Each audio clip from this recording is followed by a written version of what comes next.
Morning, Ahmed. Nice to have you with us, brother. Good to see you again. Good morning. How are you? Good. Good. Good. Is that the formerly manliest man in the world? What's up, brother Buck? Good to have you with us. Hi, Hi not there. Chris.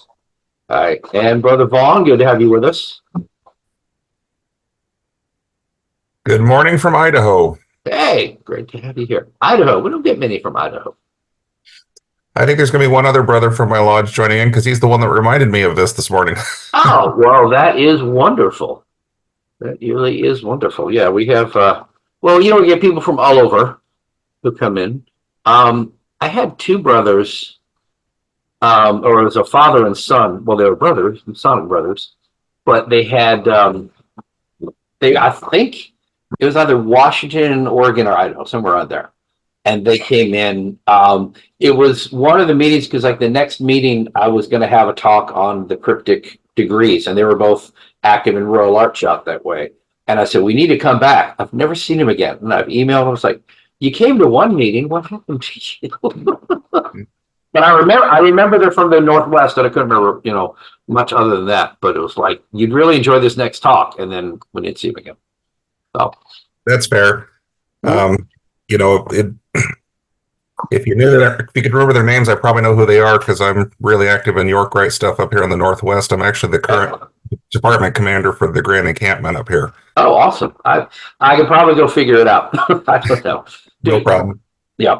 But I think this is the second or third one of these I've made it to. So very good. Well, we appreciate you being here. And interesting tie-in. I went to law school in Williamsburg, so I've got some ties to Virginia. Okay. Well, there you go. See, you're qualified. Thank you. I was having it. Brian, do you remember? I think he's been to at least one or two. This fellow David Allen, who's a member of my research lodge, and he's very active as like the Masonic education coordinator for Richmond, which is where the research lodge is and the various lodges in that area. And he and I have had several discussions about how to, like, what we're doing here and what we're doing with the research lodges and how we're spread more Masonic education. Well, I happened to catch him. We had a nice long discussion the other day, and it's like trying to figure where we're going with this. Cause I'm constantly saying, it's like, I love what we're doing here. I feel like I should be pushing it to be something more, and I'm not sure what yet. So we had a long discussion. I'm still putting it together. I'm working on a paper I'm calling Sacred Spaces that I want to share with the group here about my vision that I can't quite, I'm working through smudged lenses at my vision. So I'm trying to figure out where I want to go with this thing. Or I might just be happy with what we have, because what we have is pretty cool. But I just feel like I can take it up to the next level if I figure out what the next level is. Morning, Eric. Good to have you with us. Good morning. Glad to be back. Yeah. Brother Woolsey, nice to have you with us. We see his, it's at his desk.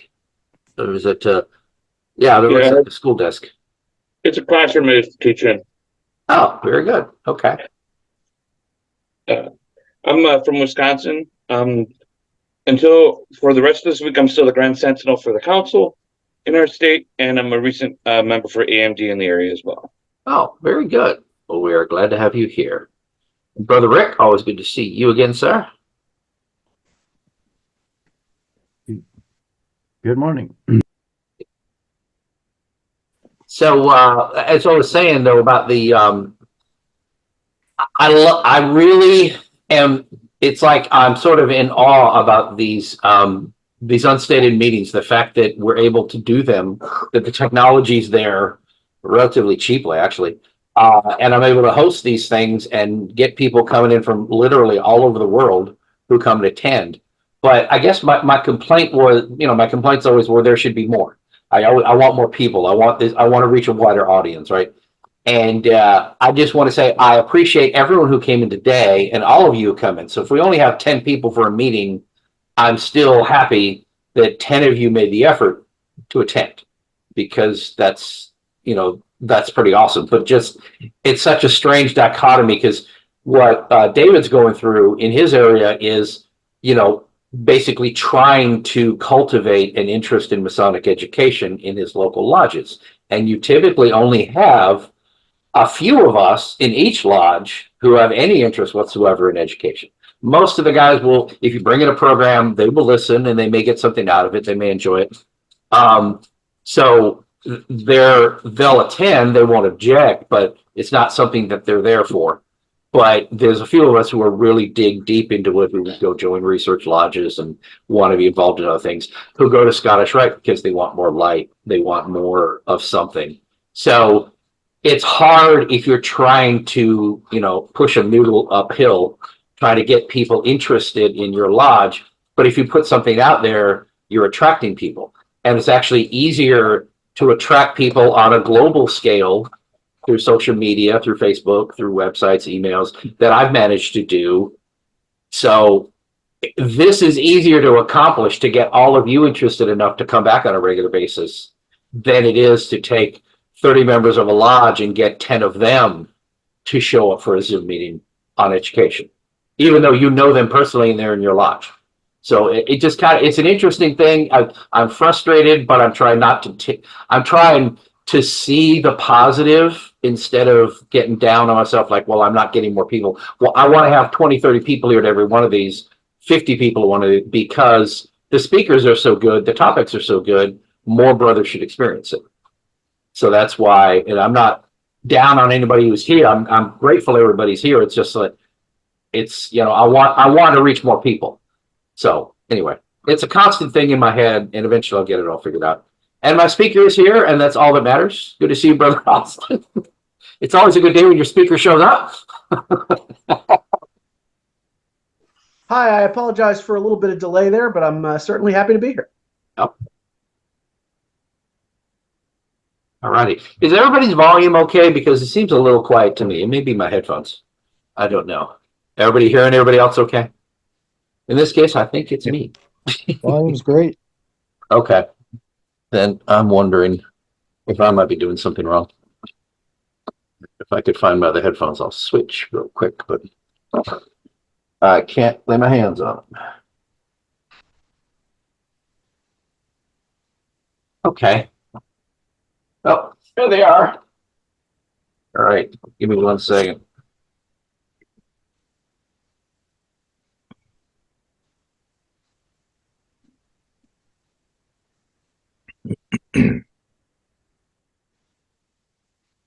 Okay, now somebody say something.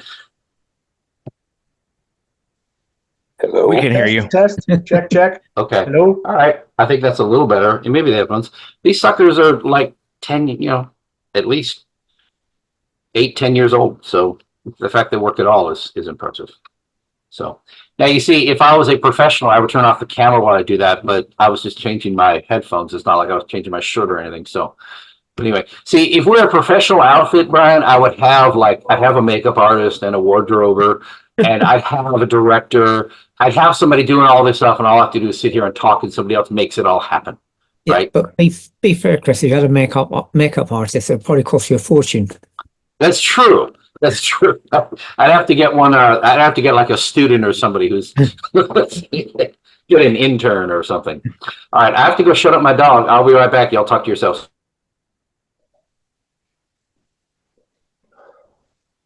And deathly silence hits the glove. Brian, how are you? Brilliant, Austin. How are you, mate? Doing decent. I've been keeping busy somewhere between just the day job and then, the same kind of Masonic commitments that we've all got, and traveling around a little bit, doing presentations to lodges and some Scottish Rite valleys and other states as well, which is exciting. But I haven't gotten to see you in the online chats in a little bit, which is entirely my fault, and it's good to see you again. Oh, and you, my friend. Yeah. So it's, obviously you're doing this one, this talk, but what others have you been doing? Oh, I'm sorry. Could you say one more time? You're obviously doing this talk today, but what others have you been doing in the meantime? So there's a handful of other topics. There's one the presentation that I'm going to be doing today, and I'm giving a little bit of a spoiler, is also going to appear in my next book. The one that I've been doing recently that's most popular is not going to appear in the next book, only because it leans a little bit on some content that is, Masons only, right? So that's not going to end up in print. I'm struggling with some way to adapt it to be suitable to a broader audience, including non-members, which is a history of oaths and oath taking, both inside and outside of Freemasonry, right? So it goes into some of the history of oath taking in earlier civilizations and other cultures, how it's used in both religious and civil contexts, how adaptations have been made to have both religious or spiritual connotations, as well as having something that's supposed to be the equivalent of an oath for persons who don't have religious beliefs.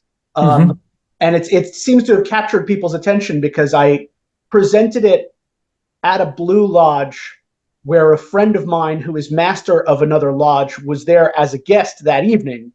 And when it was done, he said, "Can you please come do that at our lodge as well?" So it's nice to know. That's certainly positive feedback. So far I've done that one 3 times. What are some other ones here? I don't mean to sidetrack today's meeting. I'll try to keep it brief. But some other stuff that I've been doing lately. I did a revised version of my Chamber of Reflection presentation. So I think that one actually has been done for this group. That seems to have hit a nerve with people, seems to resonate. I have one that I've done that's called the Tarot of Virtue, which is based off of a presentation that I saw in a Blue Lodge about a French philosopher by the name of, let's say, André Comte Sponville. And he has a system of 18 virtues that he thinks are kind of pivotal and essential. And I deliver a presentation about tarot card correspondences to these 18 virtues. That one seems to have been popular. So yeah, I've been getting some nice feedback from people. And then there's a couple of old standbys. So I have 4 articles that appeared in my first book that are kind of about Masonic fundamentals. What does it mean to be a gentleman? How should we wrestle with the elephant in the room of politics? What is religious toleration all about? And some of those fundamentals, people seem to book me into Blue Lodges to cover those because they're like, look, we'd like to give our members, a taste or a sense of the basics. That seems to be popular as well. Awesome. Good. Yeah. All right. By the way, whatever bad things you said about me, I am recording this, so I'll go back and listen to them later. So I'll be sure to beat up on everybody later. I brought my dog in the room and covered him with a blanket on his bed. I think he misses having a blanket or something. So he whines at his cage and just whines. It's like, well, if he walks in there and I close it, he's happy. But it's like, you can go in there on your own. Why do you have to be bothering me? What is wrong? He's just old. I think he's just like Brian. He's very old and very cranky. So we just sort of just have to indulge. So somebody get Brian a blanket. And now my dog is like 14 now. So he's actually older than me in biological years. So I guess I have to be nicer to him. Anyway. So welcome everyone. My name is Chris Douglas. I am the Senior Warden of Virginia Research Lodge in Highland Springs, Virginia. And welcome everyone to this unstated meeting for April 27th. I am going to post some links for those of you in attendance. That is in the chat, our Facebook page. If you're not already a member, please join us. We publish our papers there every week. Our lodge website, where we publish all of our papers and some other interesting Masonic related stuff going on there. And I'll give a teaser. I'm working on migrating from Facebook to a cloud-based solution for Research Lodge to take emails and everything else into the cloud and have my own cloud presence, but that's still in the works. So it's going to have, I'm not going to redesign the current site. I'm just going to build a new site and hopefully be able to do more productive things over there. Because making SharePoint look pretty is not easy, and I've been at it over 15 years and I still can't figure it out. So then we have our a link to our unstated meetings on YouTube. If you're watching us on YouTube, please like and subscribe. And then the next link is the new YouTube channel that I haven't backfilled yet, but I'm looking. I'm using my own YouTube channel, Cigar Doug, where all of these are hosted. And I want to set up one for the Research Lodge to have them specifically. My goal was to make 15-minute clips of these. So time hasn't allowed me to do that. So that one's there. It has a handful of them, but eventually we're going to move at least copy all the videos over there. So that's a work in progress. And then my email, if you're not on Facebook, you can email me to be added to the list. So there we are. I'm very happy to have Austin Shifrin with us again. This is what, the second or third time you've been with us? Twice. Okay. Very good. Okay. It seems like you've been here more. It seems like you've been talking longer. Yes, that's that we really enjoyed his last talk, and we're gonna have him again. YouTube, I mentioned I actually have done one thing better this year. Number one, in January, I actually booked all 16 of our unstated meetings. I got speakers for all of them lined up, so I don't have to be scrambling every couple of months to fill them in. And I may have one or two I throw in there along the way. And I've actually stayed on top of migrating these to YouTube. I'm not editing them extensively. I'm just cutting out a little bit at the beginning. But the latest one, Masonic Geography, that Tom Varner did March 6th, I think it was, that one is available on YouTube. So all of the previous ones are on YouTube. I had a backlog of several I hadn't gotten done. So they're all there. So please check them out. And I wanted some feedback. Let me ask the current crop of people. If you have, Sven's with us. Good. If you don't watch the meeting, or if you are here for the meeting, I'd just like to know how many of you are watching the YouTube videos, and would you like watching the whole, I put in the whole hour and a half thing without much editing. Are you happy with that, to see all the chit chat and all the nonsense between us two? Or would you prefer a version that just has the talk and maybe the talk broken up into smaller increments? So just, if anybody wants to crop up what your opinion is. If you're not going to watch on YouTube, that's fine. But if you are, what would you rather see? Is there a change to the format on YouTube that you think might make you watch or someone else watch if we did something different? Anyone comments? Well, I'll go ahead and comment. All right, Tracy, how you doing? I'm doing well. Florida Lodge of Research. Thanks, brothers, for inviting me again. I would think both. And the reason I'm saying that is because there are some of us that are really interested in the back and forth and the things that get brought up. And then there are others who are less interested in the process that would like to get the information. So, I mean, I know it's more work. But I mean, you would be chopping it anyway. So you'd have the whole thing plus whatever you would chop it down. Because as you know, if you're in a Lodge of Research or you're an esoteric speaker, you have a very, very tightened audience. So I think that the more that we get of the actual intercourse about the subjects, guys like us get into that, where the other guys that might be enticed later on to get more involved would like the smaller subjects at first, little bites, if you understand. Okay. Any other comments? Welcome, Isvan. Nice to have you with us. Hi, Chris. Hey, brother Day. How you doing? Yes, I'm good. I share the opinion that since this talk has an audience and has other members listening in and also contributing in terms of the questions and answers, I think you should maintain it as it is, unless it was just one person who sat in maybe his room and just gave a lecture. Then he has no audience. And then that's the format. But this is the format. It's people listening, and they always know interesting questions that come through, which other people just watching won't get a chance to ask if nobody asks that question. So I would say maintain it out there. Okay. And I want to be clear, I always include the Q&A. I'm just saying, some of the chatter beforehand. There was one occasion where I polled and actually here I'm being kind of informal. I actually made a point of asking every single person in turn to answer, put everybody on the spot. But I asked the question, I think it was about the size of lodges, and would you rather attend lodge if there were only 30 of you, but everybody attend every meeting, as opposed to a lodge of 300 where you only ever saw 20 or 30. And that was a very good discussion. I took that by itself and put it out there on YouTube. So it depends. If there's a really good pre-talk discussion, then I put that out there. But generally, when I trim it down, I always keep the Q&A. I'm just saying, I don't think I would take just the speaker. But if I put it in 15-minute increments, maybe I might like chop up the speaker and then have the Q&A as a separate piece at the end or something. But I appreciate your input. Oh, hey, it's my D. Malay brother coming in. Very good.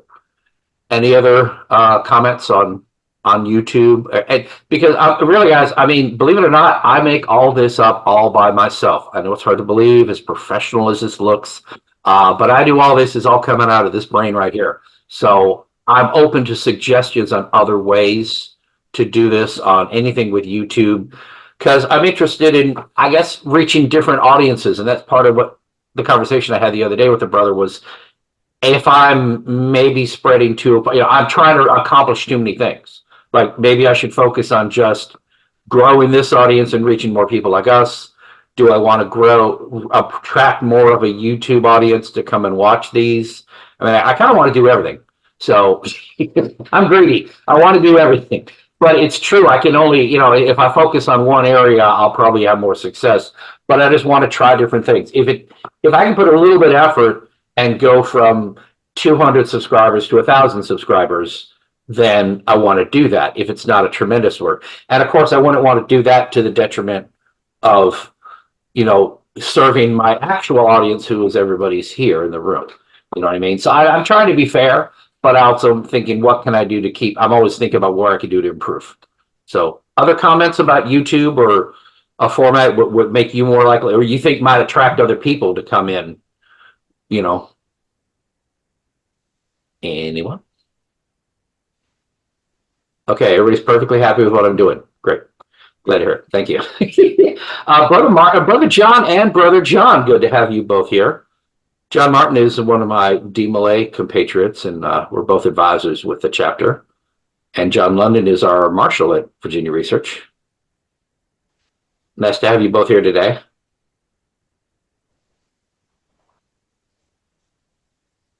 They're speechless.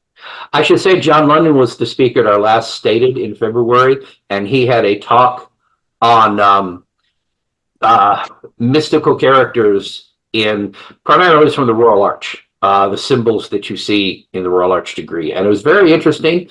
And it's one of those talks where he had to give it in the lodge room. He couldn't give it in a format like this where it goes online. So so there are things we can't talk about online, and I'm very much aware. For those who are concerned, I'm very much aware about what we can have here. I tell the speakers they can't bring up ritual or very specific things. They can talk in general terms, and that's okay. But remember, there is no tiling online. You are not secure. Anything we do here, anyone can see this. That's why I'm not restrictive as to who can attend these. I welcome anyone. I assume most of you are Masons, and I assume most of you are in a Grand Lodge that my Grand Lodge recognizes. You may not be. It doesn't matter. You're here. This is content anyone can see. It's not a tiled lodge. You can't tile a lodge. I don't care what you say. Everything on the internet is accessible to somebody who shouldn't be able to see it. So just assume that what you're doing is something anybody can watch. So that's an easier way to look at how we do this stuff. So I just make sure we stay clear of very specific things. But we can talk about them, just not get specific. Like we can talk about the senior deacon's lecture and the number of steps. We can talk about Hiram Abiff. We can talk about the 12 ruffians. We can talk about all that, but we can't, we just don't delve down into very specific things. Brother Skolem, nice to have you with us.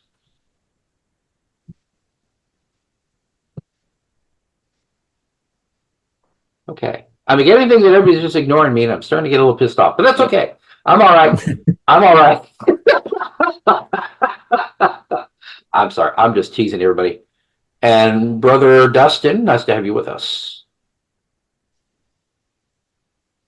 Okay. All right. I have babbled on long enough. By the way, this is the stuff that I'm cutting out of YouTube, so you won't watch me fumble about. And there, see, now I'm getting some feedback. Yes, this is the kind of stuff that it's fun while you're. And this is, I'm trying to be very much aware of my audience. It's fun if you're sitting here. If you're sitting here, listening to me ramble on, it's okay. You're putting up with it. You're here and you can talk and interchange and all that. If you're watching this on YouTube, I imagine you'd be like, why am I watching this? So I get it. There's a different audience. Being here and taking part, you kind of don't notice the time. You don't care when we're kind of trivial and just being brotherly and just kind of chatting. But when you're watching it later, it has to be a little more polished because you're trying to, you're less tolerant, I guess, when you're just surfing YouTube than if you're sitting here. I get that. Anyhow, that's why these talks can go up to an hour, and in a lodge room, you would never want to talk more than 25 minutes, 30 absolutely tops in a research lodge. In a blue lodge, I would not say go above 15, 20 minutes. You lose your audience. Anyhow. So thank you everyone for being here so far. I'm going to go ahead and turn it over to Brother Shifrin. Do you have a PowerPoint or something, or is it just you?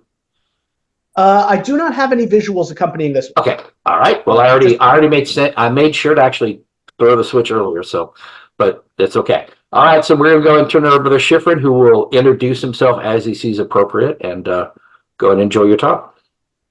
Chris, hello, and thank you. Greetings to everybody. I guess what I'll do is just take a moment to explain to you why I am appearing in front of you today in the first place, and then take care of maybe 2 or 3 other items of housekeeping that I could just as easily leave for after the presentation, but I fear forgetting them, so I will put them up front instead. Aha! Well, Brother Skolum, I hope that this is going to turn out to be very useful to you, and if you like, I'll even be happy to send you the print text of the presentation after we're done. So how about that? Or, you could always invite me to present someplace else. Always an option. So my name is Austin Shifrin. I have been a member of Blue Lodge since 2006. I joined a lodge in a little town northeast of Pittsburgh called Lower Burrell. I was brought in by a first-line signer, a fellow by the name of Eric Cohen, who has unfortunately since passed away. I miss him dearly. He was a good mentor and a good friend. He also encouraged me to get active and involved, and it was something that I was intrigued and interested in anyway. So I kind of, dived in face first, right?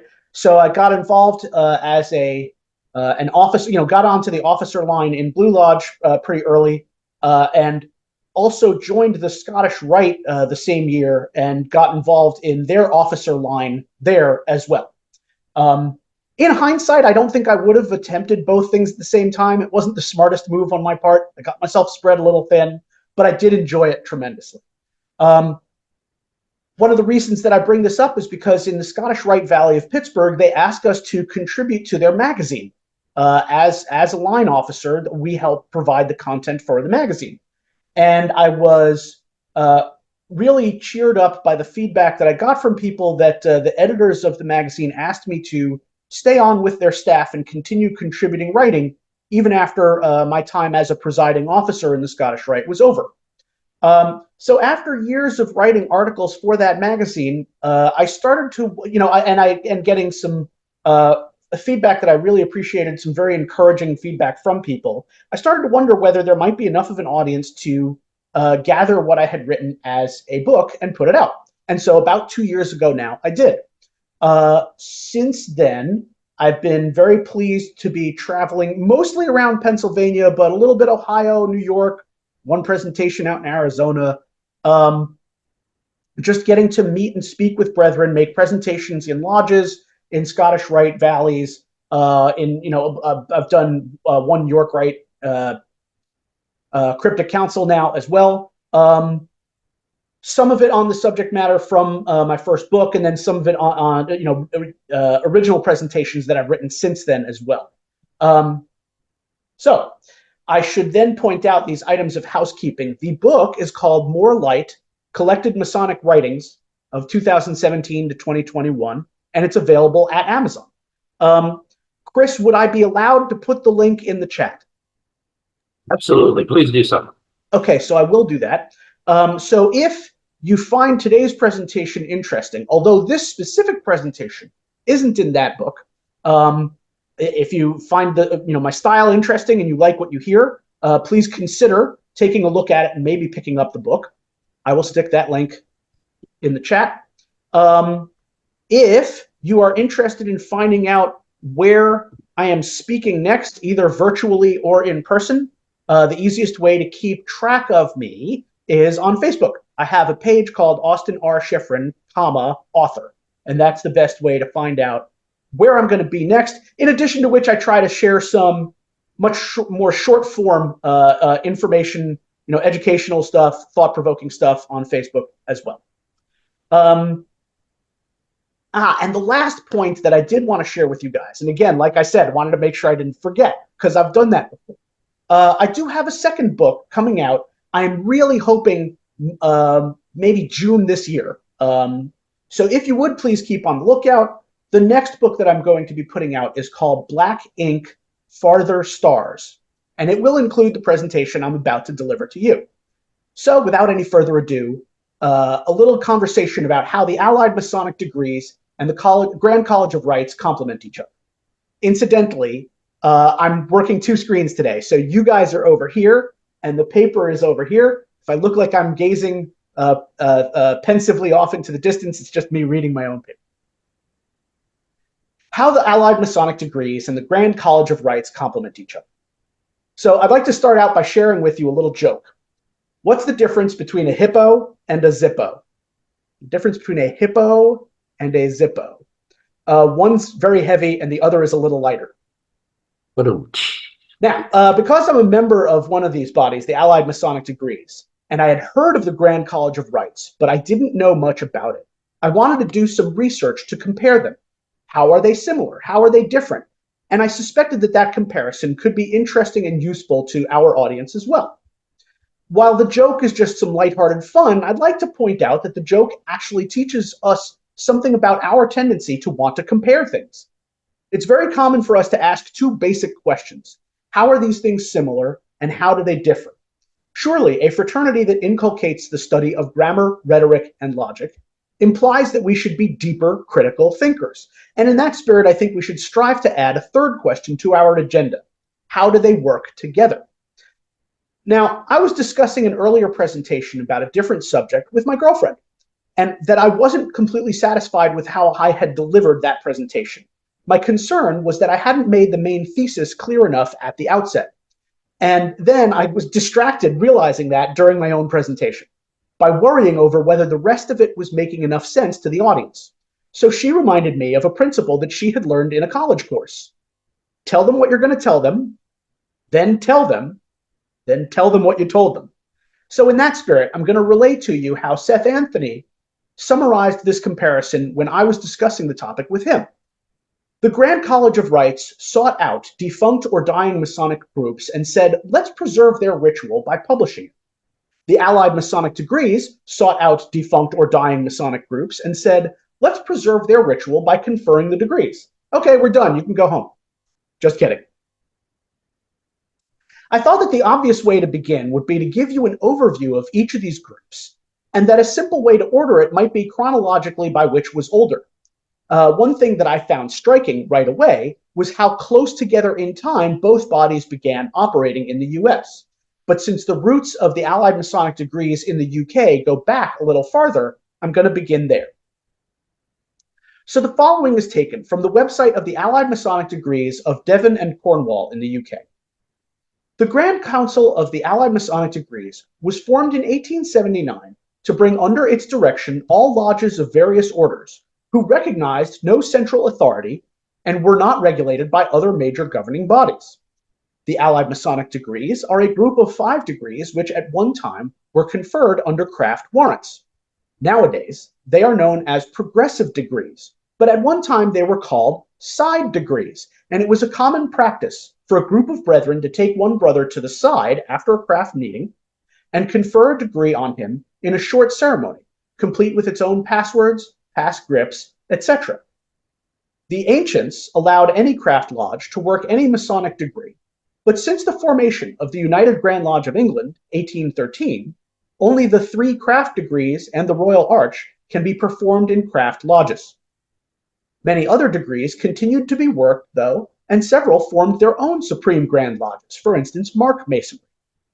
In 1879, the Grand Council of the Allied Masonic Degrees was formed to bring together and govern some of the remaining degrees. At one time, the degrees of Grand Tylers of Solomon, 1 degree of the Secret Monitor, and the Order of Holy Wisdom, Knight Templar priest grades, were also included. However, in 1923, a Grand College of Holy Royal Arch Knight Templar priests for England was erected at Newcastle, and the Grand Council accordingly disclaimed control of this large group of degrees. In 1931, the Grand Council of Allied Masonic Degrees agreed to cease working their single degree of the secret monitor. That is the end of the quote from the website. So a few noteworthy points here. They state that their prerequisites for admission are that a candidate must be a craft mason and have the Royal Arch and Mark Master degrees. Now, this might be differently than we would expect to see it phrased here in the US, where Mark Master is a prerequisite for the Royal Arch. And if you say someone must have the Royal Arch for something, the Mark Master would be implied. Because in England, the Royal Arch is largely controlled by their Grand Lodge, and a member need only complete the Master Mason degree to qualify for the Royal Arch. And the Mark degree is governed by its own grand body, the Mark Grand Lodge. One can join this if he has his Master Mason degree, completely independent of the Royal Arch. Also, to elaborate on a point that's only touched upon in the above timeline, since 1887 there has been a secret monitor degree being worked in England governed by another grand body, the Grand Council of the Secret Monitor. So in their words, again quoting from the website, in 1931 it was agreed that the earlier American version being worked under the authority of the Allied Masonic Degrees would cease to be worked, and therefore this version would become a dead degree. They now have a traveling degree team that will perform the former Secret Monitor degree for other bodies, presumably for both educational purposes and as a recruiting tool, much like our Scottish Rite Northern Masonic jurisdiction treats the Lincoln degree. Next, if we look to the website of the Allied Masonic Degrees in the US, we find a historical sketch of its beginnings, provided by C. Wallace Jackson, who was Sovereign Grand Master from 1965 to 1966, which I'm going to paraphrase here, although one point where the facts clash with another source really gave me pause, and I'll highlight that when we reach it. There was a study group in the late 1920s and early 1930s in Monroe, North Carolina, sometimes meeting in their Masonic temple, but more often at the home of John Raymond Shute Jr., a reputable and prolific Masonic scholar. In 1930, he struck up a correspondence with George A. Howell, the Grand Scribe of the Supreme Grand Royal Arch Chapter of Scotland, regarding the excellent master degree, which was worked by Royal Arch chapters there. Shute was able to get dispensation from them to have the degree conferred within the Grand Royal Arch Chapter of North Carolina in Asheville on May 12, 1931. It was conferred on some 200 Royal Arch Masons, and that same day, the notion of founding a Grand Council of Allied Masonic Degrees in the US was conceived. The men who were involved wanted to determine whether this and other degrees currently under the authority of Grand Royal Arch Chapter of Scotland could be propagated in the US without stepping on anyone's toes. After much communication, Howell agreed to grant charters to 3 local groups in North Carolina that had applied for them, on the condition that they assemble to create a U.S. Grand Council as soon as they were able. This resulted in the creation of the first 3 AMD councils: St. Andrews in America Council 1A in Monroe, North Carolina, Cassilis Council number 2A in Raleigh, North Carolina, and Howell Council number 3A in Charlotte, North Carolina. Their charters were granted at the annual meeting of the Supreme Grand Royal Arch Chapter of Scotland on March 21, 1932, and true to their word, the American councils sent forth an invitation to gather in Salisbury, North Carolina on April 16, 1932, where they formed the Grand Council of Allied Masonic Degrees in the U.S. with J. Raymond Shute Jr. as their first sovereign Grand Master. Now, this omits any mention of the visit of Lord Cassilis to the Masons of North Carolina in 1931, which is related in the account that's penned by the Grand Scribe of the Grand Lodge of Alberta. I have no idea why this clash of facts, and that discrepancy might warrant further investigation, but it falls outside the scope of today's talk. During that gathering, the intent was declared to hold a special communication at the Raleigh Hotel in Washington, D.C. on May 12, 1932. According to the Wallace Jackson history, this was intended to coincide with the 200th anniversary of the Masonic birthday of our great and beloved brother George Washington. However, according to the Mount Vernon website, George Washington received his entered apprentice on November 4th, 1752, his fellowcraft, March 3rd, 1753, and his Master Mason on August 4, 1753. So it's more likely what Brother Jackson was referring to was Washington's regular birthday, February 22nd, 1732. At any rate, at this gathering, 5 more councils were issued their charters, which would have been Robert the Bruce, number 4, St. John of the Wilderness, number 5, St. John of Patmos, number 6, St. John of Jerusalem, number 7, and St. John of Damascus, number 8. On May 8, 1933, they held the first annual communication of the U.S. Grand Council in Charlotte and issued 3 further charters: St. John of Constantinople, number 9, Father Moreau, number 10, and Rose of Sharon, number 11. Although I think that may have been a correction to a typo in the original manuscript from Voorhees. In addition, at this communication, they created the Miscellanea, which is their serial publication of research papers, as well as creating the Knight Grand Cross, an honorary rank which they bestowed upon the original 21 founders and authorized the Board of General Purposes to nominate others for as they saw fit. The number of holders of this honorary rank is capped at 99 living brethren at any time. And finally, they adopted the Constitution and bylaws offered up at the prior year's special communication. Not long after the communication in Charlotte, it came to light that some of the degrees that Grand Council now assumed responsibility for had formerly been worked by the Sovereign Grand College of Allied and Christian Degrees of Norway, Maine, a group that was formed by Reverend Hartley Carmichael, Josiah Drummond, Charles A. Nesbitt, and some other collaborators in Richmond, Virginia in 1882. After Carmichael and Nesbitt passed, the effects of their organization were moved to Maine. I found that a little quizzical, but there's an entry in Masonic Organizations and Allied Orders and Degrees by Harold Voorhees that shows that all their annual convocations had been held in Richmond right up until 1902, when the seat of power shifted to Norway, Maine. It goes on to state that most members were in Maine, 3,000 people at its height, but by 1933 the group was effectively defunct.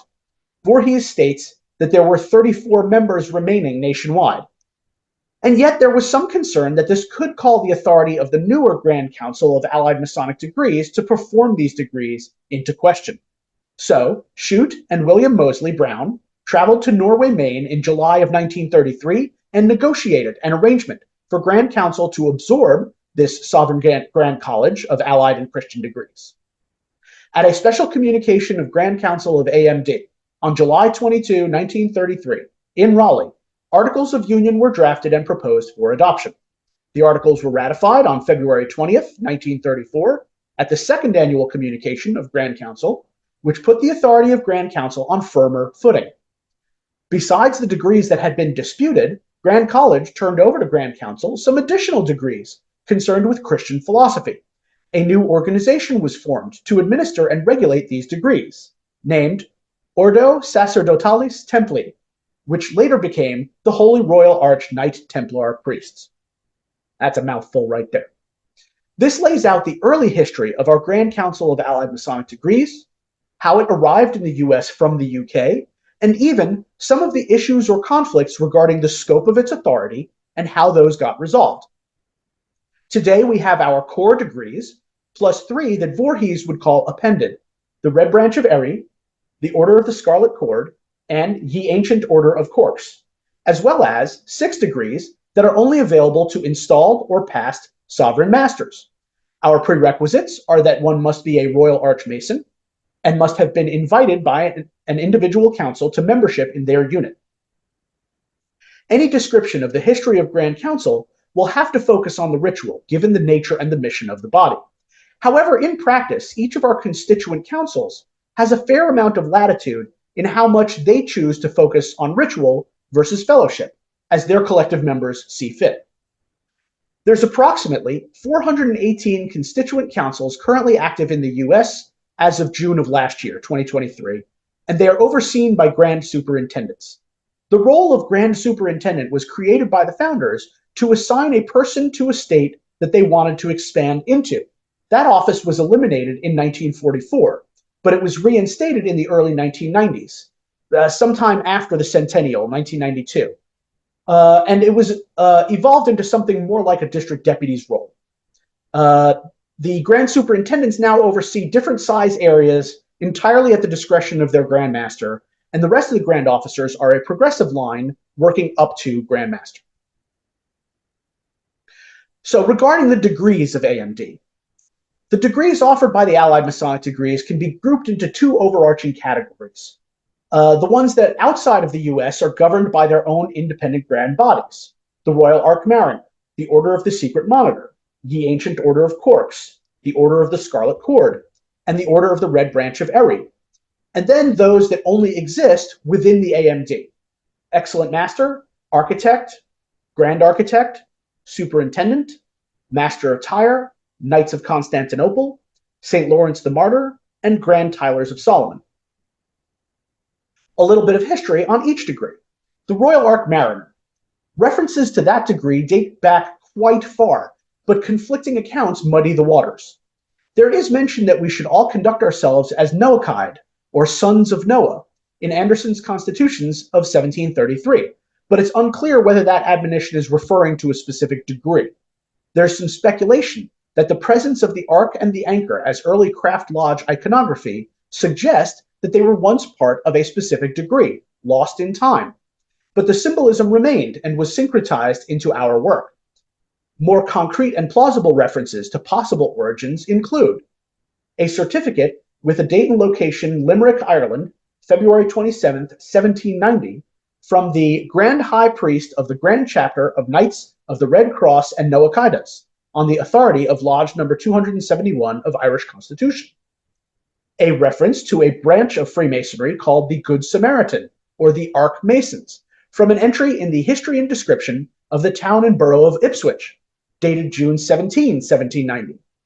And finally, a reference in Freemasons magazine from 1794 to various branches of the craft participating in a celebration of the Duke of York's birthday, including the Society of Ancient Masons of the Diluvian Order, or Royal Ark and Mark Mariners.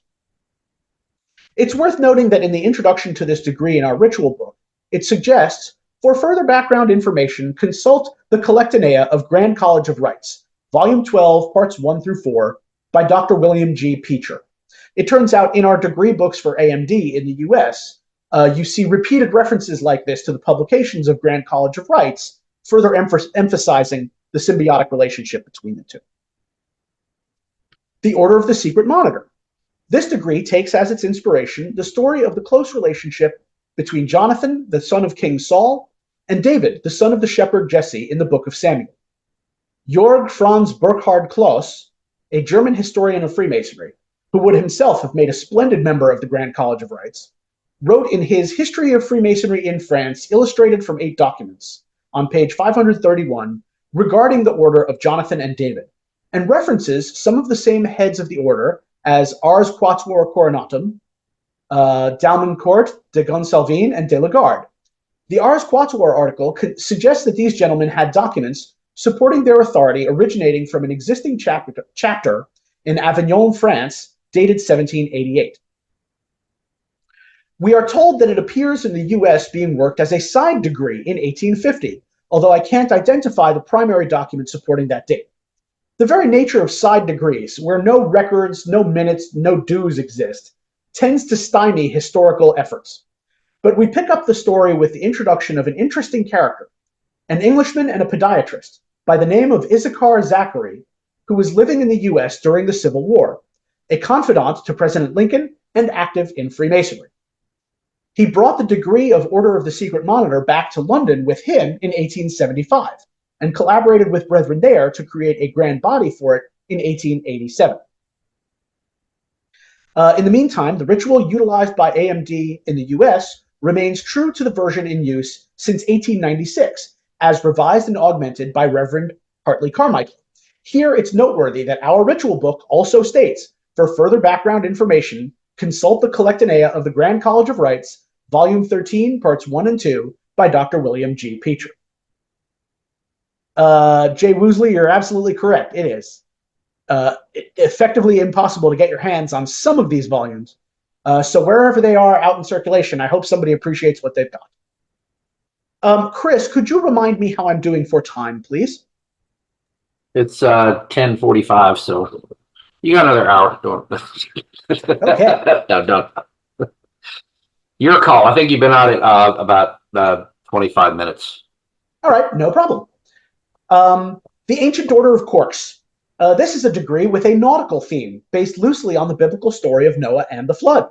The ritual and gatherings are humorous in tone, and this is considered one of the fun and fellowship bodies rather than being serious or spiritual. The origins of the ritual have been lost to time.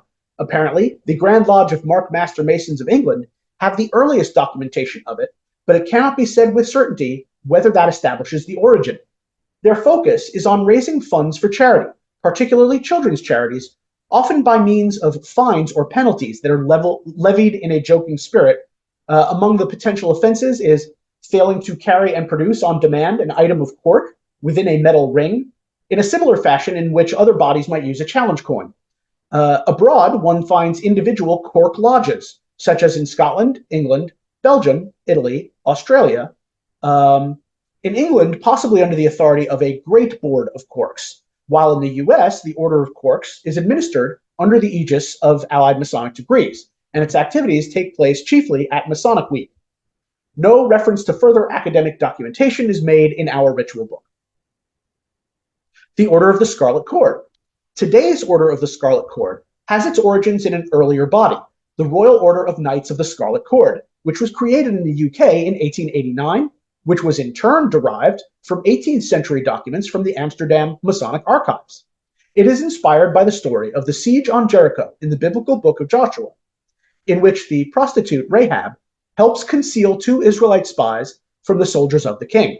In return for her assistance, the spies pledge that she will be spared by the oncoming army if she will provide the sign of a red cord hanging from her window. The degree was revised and augmented by His Honor Judge Frederick Adolphus Philbrick, and is considered an appendant degree to the Order of the Secret Monitor. On November 12th of 2008, the Grand Supreme Ruler of the Secret Monitor, Peter Glynn Williams, conferred the 3 degrees or grades of their Royal Order of Masonic Knights of the Scarlet Cord on a small number of members of the Grand Council of AMD in the US, knowing that we were hoping to incorporate this order into our council. On February 13th, 2009, the whole Grand Conclave for England and Wales came over to help further the cause by conferring the first grade upon 223 members, and it has grown in the United States from there. The Order of the Red Branch of Eri. The contemporary Masonic order is purported to emulate an ancient Masonic order in Ireland. Legend says that the Royal Order of the Red Branch of Eri was founded in 1697 BC by the King of Ireland, back in a time when Ireland possessed highly developed literature.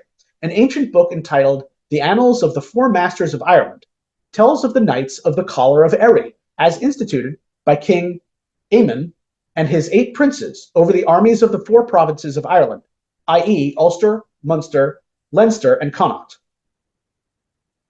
It's commonly accepted that Brother John Yarker was at one time the head of the English Revived Order of the Red Branch of Eri, and that it had come by way of a Brother F.G. Irwin, who had received it while worshipful master of a lodge in Gibraltar, from the captain of an American trading vessel in whose family this degree had been passed from father to son, reaching back to 1757, when an Irish ancestor, who was a district grand master of the order, immigrated to New York.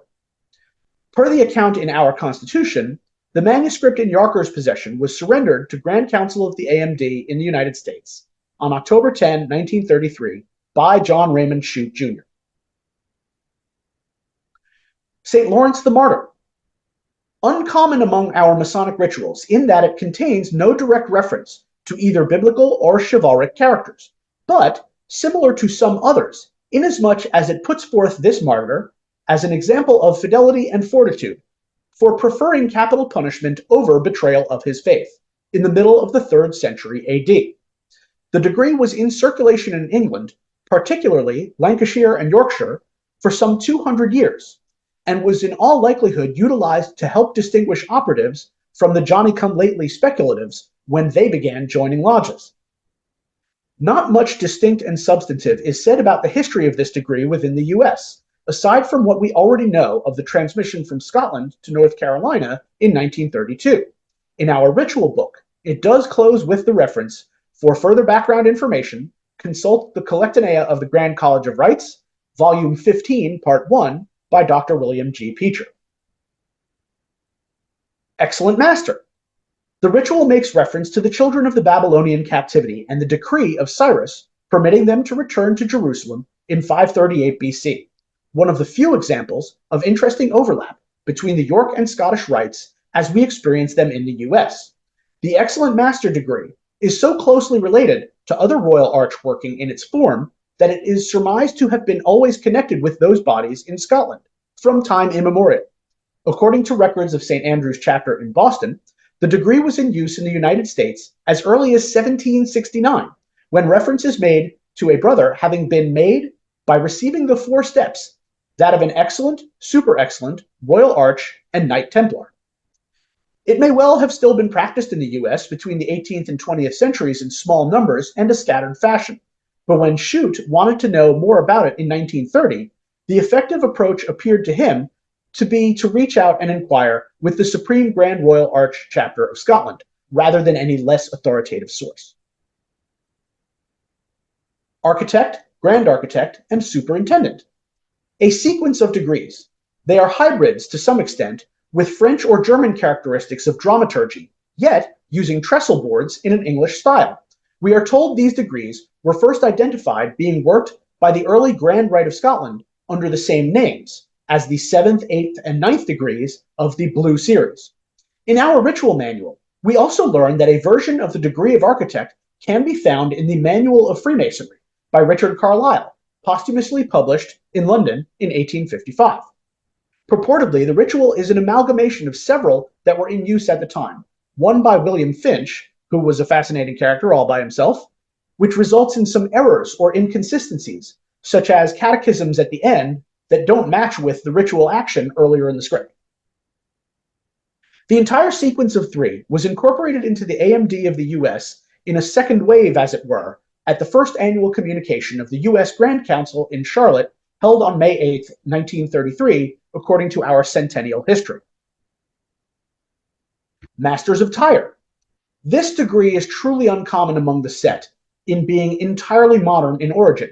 It was composed by John Raymond Shute Jr. around 1930, originally going by the name Masons of Tyre, and conceived to be the ritual of a freestanding Masonic body referred to as the Supreme Quarry of the World, Masons of Tyre. This did not sit well with the Grand Lodge of North Carolina, Shute's jurisdiction, which saw this as conflicting with the authority of their Grand Lodge. Accordingly, Shute abandoned the notion of the Grand Body and added the degree with its revised name to the roster of Allied Masonic Degrees at that same communication in May of 1933. Knight of Constantinople. As this originated as a side degree, it suffers from some of the same conditions as those we've discussed before. Primary documents are lacking. We do know that mention is made of it in Masonic exposés in the early 1800s, and that it was conveyed to several English brethren in Devonport in 1865 by Major F.G. Irwin, who, according to the esteemed Masonic author, Brother W.J. Hewen, had received the degree in Malta. Irwin purportedly further organized this degree in Devonport and Plymouth, where it continued to be worked for quite some time, despite the fact that AMD in England was already in existence. Even with that said, the centennial history indicates that Knight of Constantinople was one of the first 5 degrees incorporated into AMD for England at its formation on August 9th, 1879. We then see that Hartley Carmichael picked it up from Henry James, Earl of Euston, and most worshipful Grand Master of the Grand Council of AMD for England and Wales, during his visit to England and Ireland in June and July of 1892. Grand Tylers of Solomon. This degree can be found in several different countries by slightly varying names, often relating to Masons elect of or select Masons of the 27. By name and content, it appears to be closely related to the Select Master degree that we in the US are familiar with from Cryptic Council. Frederick Dalcoe makes mention of it in his Masonic Orations, published in 1803, and a diploma issued by Moses Cohen to Abraham Jacobs, dated November 9th, 1790, makes mention of it as well. The Jamaica ritual that was allegedly used in the 18th century by Morin in the West Indies has content with echoes of both Select Master and Grand Tylers of Solomon. It is uncertain, but this may just imply a common heritage for them both. Suffice it to say, Grand Tylers of Solomon was being conferred by the Sovereign College of Allied Masonic and Christian Degrees, which shared the degree with AMD in England in 1892 and was merged into Grand Council of AMD of the US in 1933.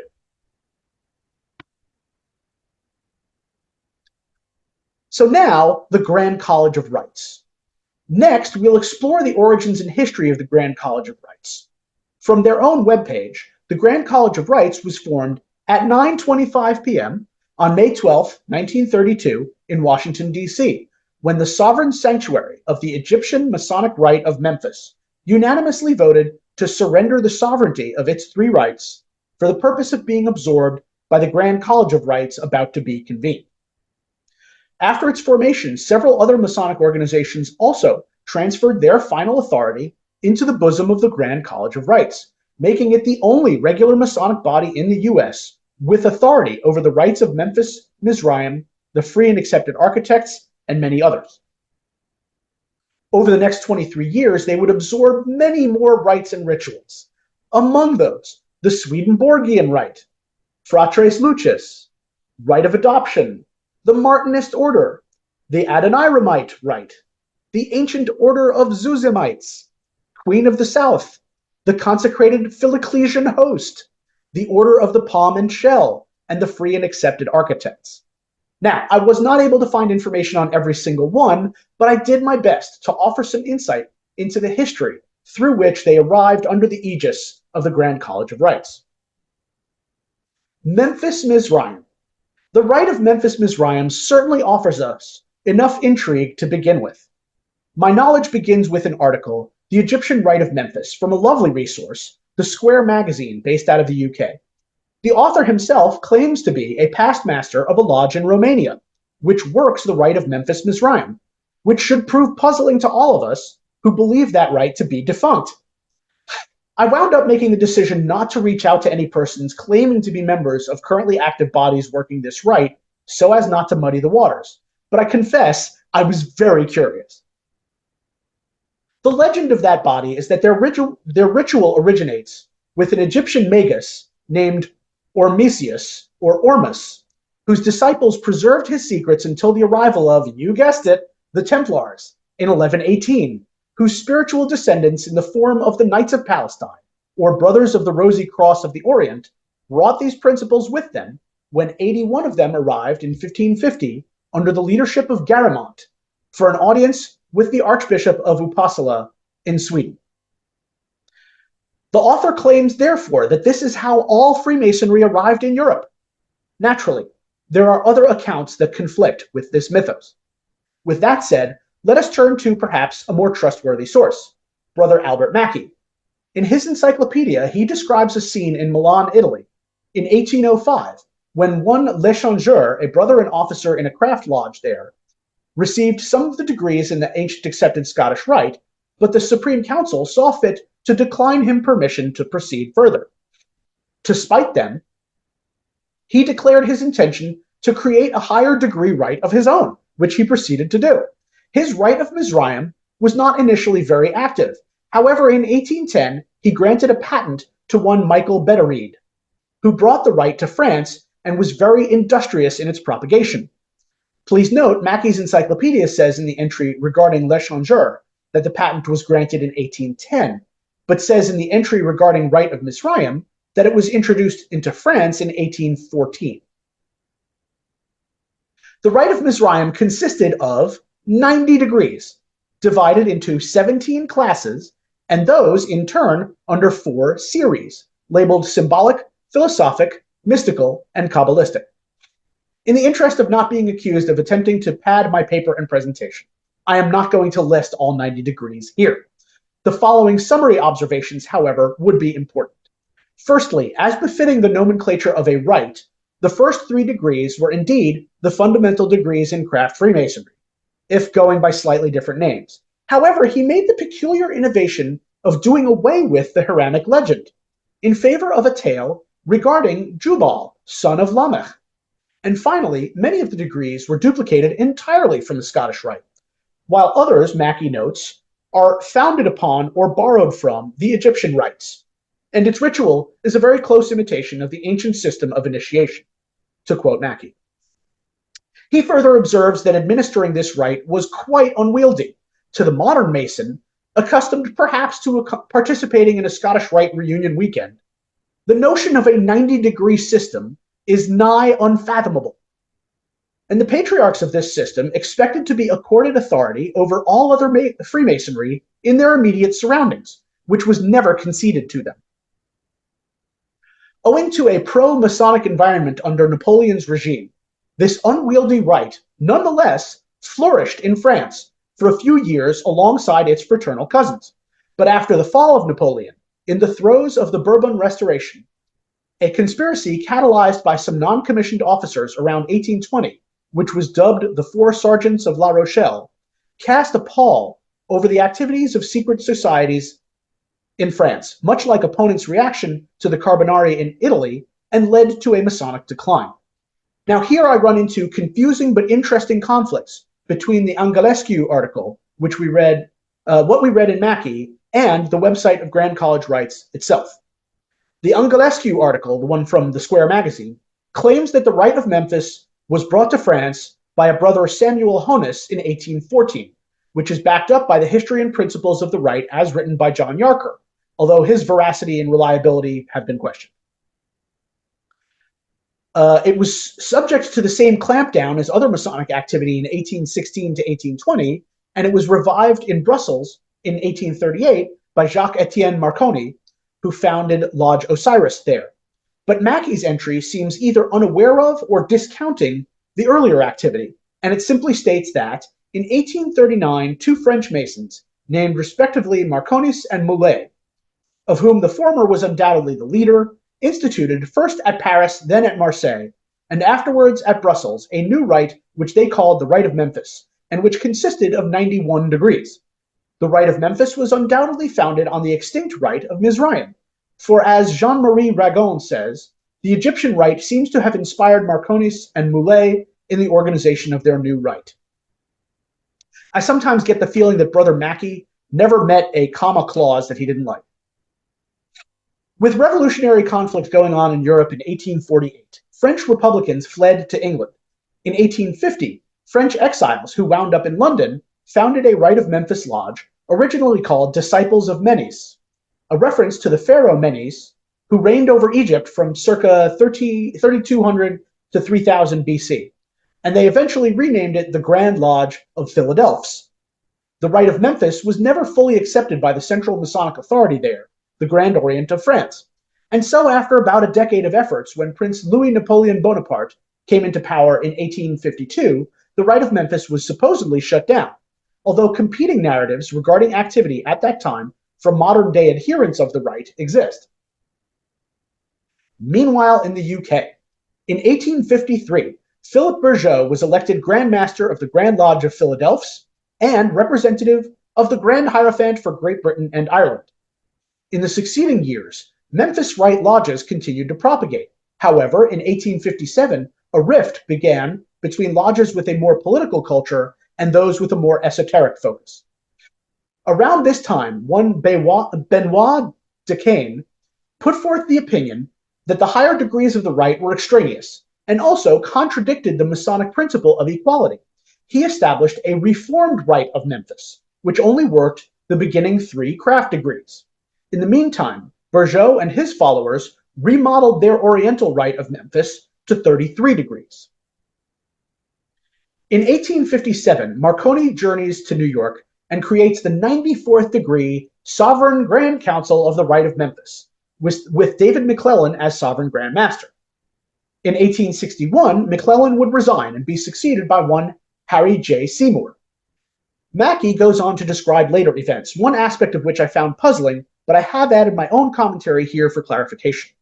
In the year 1862, Marconi, still faithful to the system which he had invented, applied to the Grand Master of France to give it a new life.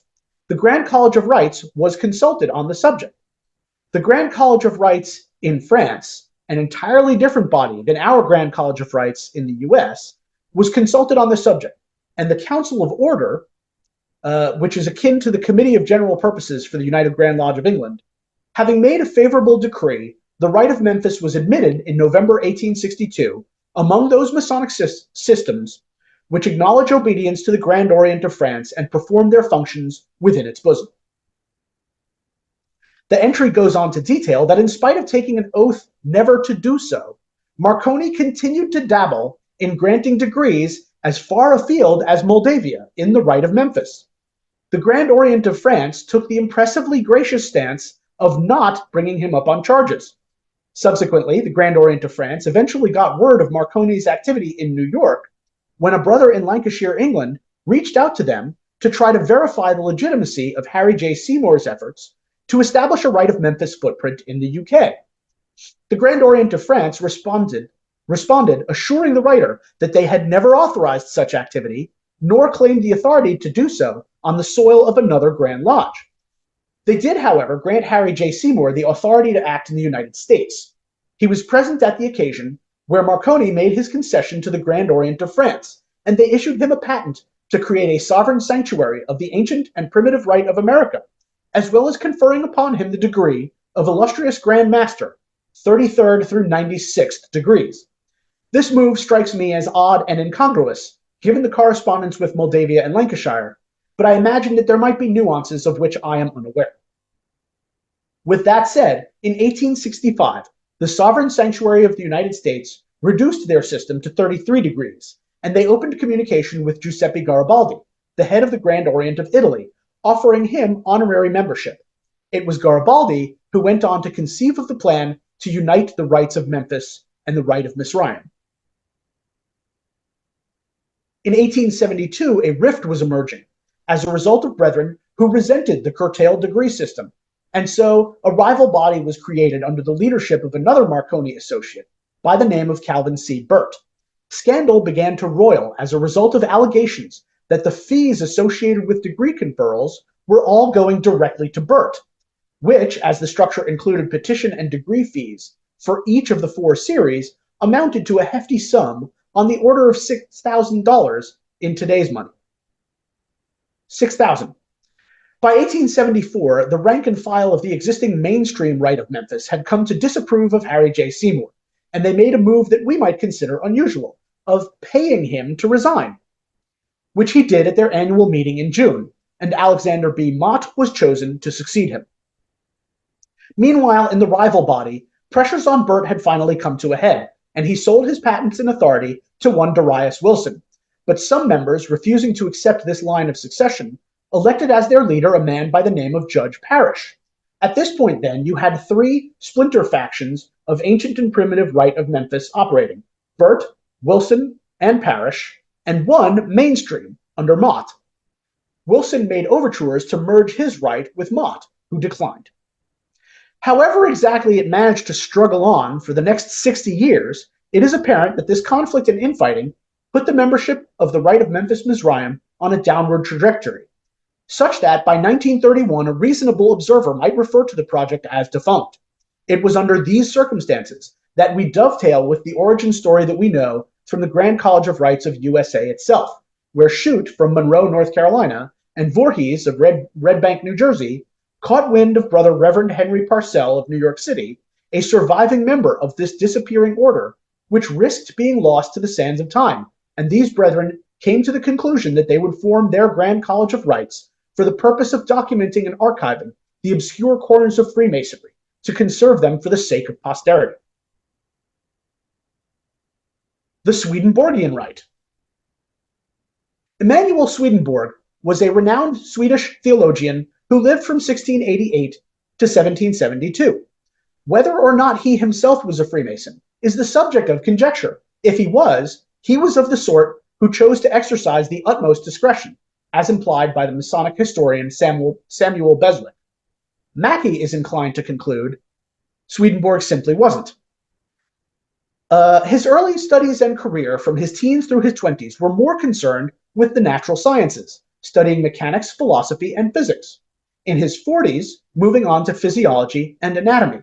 However, in 1744, while traveling in the Netherlands, he began having a sequence of strange dreams and visions, which he recorded in a journal over a period of some 6 months.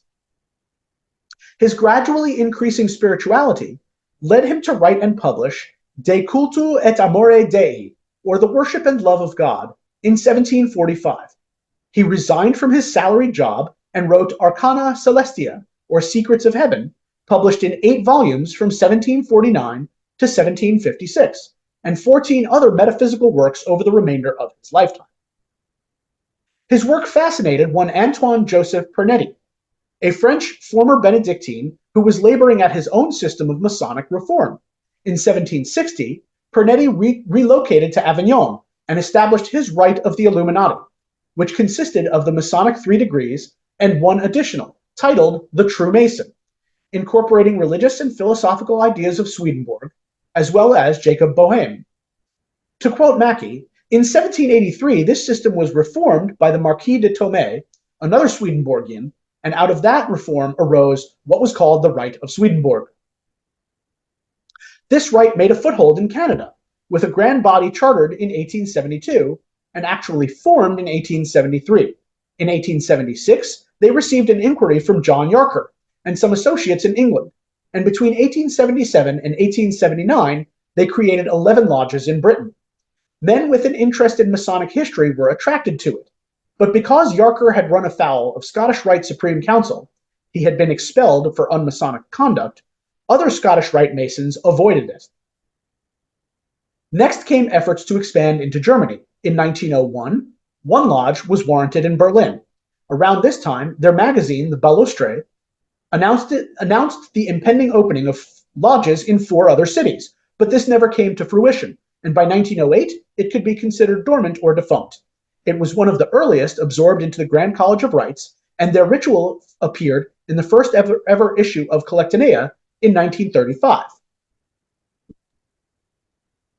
Brother Austin, Yes. I love the fact that you're diving into detail on all of these other bodies, but it seems like you're kind of going a little long. Just because you're expanding so much on each one of these, they could each be their own paper. So You know what? That might well be true. So the fact of the matter is, I felt like the only way to do justice to the history of both the AMD and the Grand College of Rites was to talk about the threads that they were woven out of. Having said that, though, if I'm belaboring the point, I would be perfectly comfortable leaping ahead to the conclusion.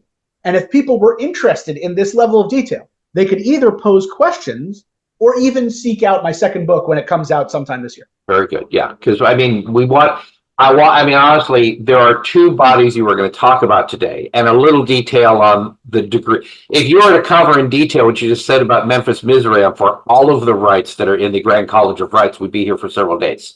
I can safely tell you that I did not have that level of detail for all of the rest of them. Okay. But yeah, because I think some people would like to ask some questions, and honestly, people may forget their earlier questions because you brought so much content. I've written a few down, so if you don't mind, if you could kind of not at all. bring your Gentlemen, listen, conclusion. if I have abused your time and attention, I deeply apologize. It's all good stuff. It's just going far afield. That's all. Noted. Okay. So look, here's where we wind up together. A great love of Freemasonry often means a love of our ritual. Even within the professed, unalterable nature of our Grand Lodge ritual, a connoisseur can take great pleasure in visiting far-flung districts and witnessing the many variations. Some men whose appetite is not quite satisfied with this spectrum of variety will pursue one or more of the many legitimate Masonic offshoots that are recognized and sanctioned by what we refer to as the mainstream or regular tradition of Freemasonry. And there we can see similar lessons conveyed with different allegories, or even more significantly, different dramas. As is clear from this collection of histories, what leads some men to venture even beyond these confines is attributable to a wide variety of motivations. Some of them noble, others are self-serving. Like Darwin's discovery of colorful and peculiar adaptations in exotic climates, Masonic historians have time and again encountered these unexpected offshoots, which may once have had their heyday, but are eventually dwindling and in danger of disappearance. So what's the best or correct way to conserve these rites? The Allied Masonic Degrees have retained some and are able to save them for posterity by continuing to perform them. The Grand College of Rites has taken some and meticulously documented their history, published and archived them. We even find that there is some overlap between these two catalogs. Being able to confer these degrees is certainly enriched by scholars who have also captured their history. Being able to read about them in documents is also enriched by being able to actually see some of them enacted. And in this fashion, the Allied Masonic Degrees and the Grand College of Rites surely complement each other, and we are all far better off for it. Okay. Thank you. Oop, thank you, Brother Austin. Yeah, You are more than welcome. that was very, very in-depth. So I did have a quick question. A comment actually. Hartley Carmichael. So Virginia Research Lodge meets in Highland Springs 4 times a year, and twice a year we have the KTP, and I believe you mentioned them, the Knights Templar Priests. What's the full title? Yep. What is it? That's at least colloquially, that's how we refer to them around here. What is the title again? Hold on, let's find The it. Holy Royal Arch Knight Templar Priests. I think it's something like that.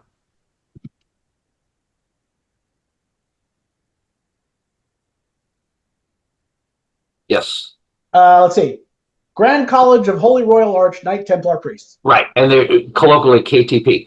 In short answer, you must be a past commander of a commandery, and it is an invitation-only group. But they meet in December and May, immediately following lunch after our research lodge meets. So we have ties to the KTP, and several people attend both of them. Ben Hill, who wrote the paper that I gave a couple sessions back, who is a prolific writer, Ben's a member of the KTP, as are several others who are also members of the chapter. So that's a tie into us as well. Plus, there is a Hartley Carmichael AMD Council that meets at Highland Springs. Now, I'm a member of CB Vance Council, which meets in Chesapeake here. I just recently rejoined the AMD. And I wanted to point out the AMD has you didn't touch on it, but they have a limit of 27 members in any one council. So that if there are times when I believe they can make a brother an emeritus member or something, and basically he retires if there's enough active new participants who want to come in, but they can never have more than 27 members on their rolls. Not all 27 ever show up for every meeting, but I really enjoyed the AMD when I was in CC Rawls Council 20 some years ago. Unfortunately, they went defunct. So I was trying to find another council to get in on. But Hartley Carmichael and AMD, I should say, is very similar to the Research Lodge or the Research Royal Lodge chapter in that they typically meet 4 times a year, and they typically present a research paper at each of their meetings. But they also, at times, will confer the degrees that you mentioned and so on. So AMD is an interesting group to be in. But it's funny how that's funny because that aspect I did touch on a little bit, which is only that each AMD council can have somewhat different character, because like some AMD councils surely are a little bit more like a research lodge where the focus is on papers. Right. I belong to Odyssey Council 550, and ours focuses actually more on doing the ritual. Right. And I'd love to see it. I missed the opportunity. Princess Anne AMD Council did one of the degrees this past year. And unfortunately, I wasn't able to go attend. So yes, each council has their own, but it seems like there are people trying to get them more active in this area. But I was going to say Hartley Carmichael AMD meets in December. So you have Research Lodge, then lunch, then KTP, then Hartley Carmichael in December. And then in May, just Lodge and KTP. I don't understand. I attended one of their meetings, but I said, look, I'm not going to join to only attend a meeting once a year, because the only meetings you have to install a new officers and have a paper. It didn't make sense. I think their current sovereign master is our worship master, Brother Bronson, of our lodge, and he's going to push to start having meetings at least in May, to at least have 2 meetings a year, because it's like, what's the sense of belonging in only? It's a long day for us, but it's really interesting that there are personal ties for us, for our research lodge, with two of the things you mentioned. And it's funny that I learned more about Hartley Carmichael today than in the number of times I've attended. No one, it's like, that's who it is. And I call him Hoagie Carmichael Council because I know of Hoagie Carmichael better. And that's sort of a running gag here. So the fact that you mentioned he is apparently somewhat of Masonic distinction and a reverend, and he lived in Richmond. Several of the things he did were in Richmond. Obviously, that's why he was chosen as the name for the council. So, yeah, and, I mean, I know that there's a running tradition of bodies, given the opportunity, often name themselves after something from the Old Testament, something relating to the degree work of whatever that body is. But also, it's really, to me, it's really, there's something enchanting about when a body is named in memory of one of the members who either did a lot of legwork to preserve the rite, to help keep things going. I think it's a great way to honor people. Yep, absolutely. I see that there were other questions in the chat, and I'm sorry that I did not stop to address them. Yeah, I was trying to keep an eye on those to bring them up when you finished. Rocky, I want to answer your question. If AMD is invitation only, but okay, I'll say this. Typically, they don't have 27 active members. So if it is kind of hard, like I didn't really know much about it till I was invited to join, but you must be a member of the chapter. So if you're in the chapter, you might drop something, mention casually to other people that at a chapter meeting, not a lodge meeting, but at a Royal Lodge chapter meeting, that you're very interested in research and you happen to attend a Zoom meeting on AMD Council. So you just kind of put it out there. I'm very interested in Masonic research, and AMD Councils sound fascinating. So I understand it's not like the KCCH and the 33rd in the Scottish Rite, where if you ask, you'll never get it. That's made clear to everybody. We know when to bring you in.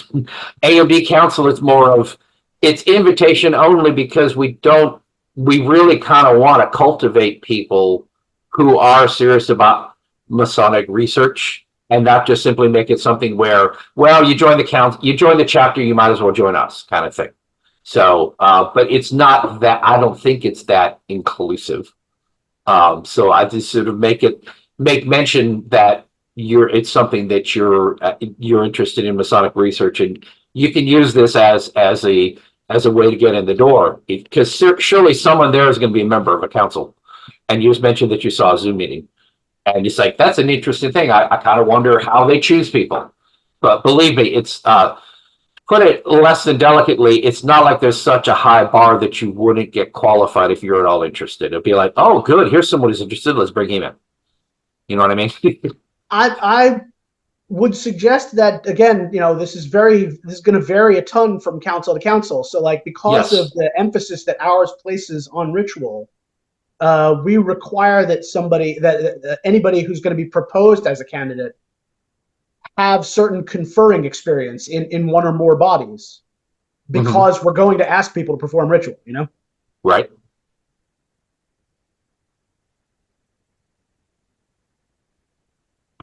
I'm trying to scroll back. I'm sorry. Yeah, Brother Skolum asked about, where was it? What do you know about the history between the Martinist Order and the Grand College of Rites?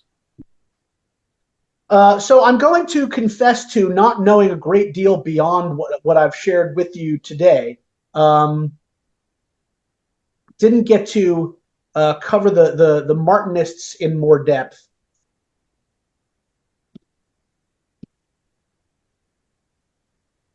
If you could kind of summarize their. Oh, I see. Yeah, I see. So as it stands, I actually don't think I got that far in the paper. Let's see. Did we cover them? I think that was I was looking for. Well, I have a lot. I'm trying to sort through the direct messages from to everyone. Okay, so the Martinists. I apologize. It is part of the written presentation. I did not get to cover it a great deal. Okay, so blame me. We talked a little bit about Girardin Cosset. I'm sure I'm slaughtering that pronunciation, but he had the went under the author name Papoose. So I cover a little bit about that, his writing, about his right, the right of the Elu Cohens. When he passed away in 1916, then sort of Charles Detra picked up the mantle. So I cover that a little bit in the written presentation. Didn't get to discuss it too much today.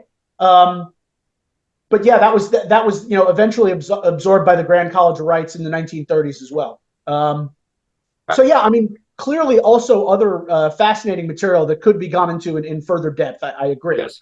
And I'm sorry we didn't get to discuss that so much today. By the way, going back to Memphis Mizraim, I'm of the same opinion as others that you mentioned. They're still here. I'm not dead. I feel better because I did a paper on the grand bodies of Scotland, or of Scotland, of France rather. And I'm actually going to be reading that again this month or May to a lodge here.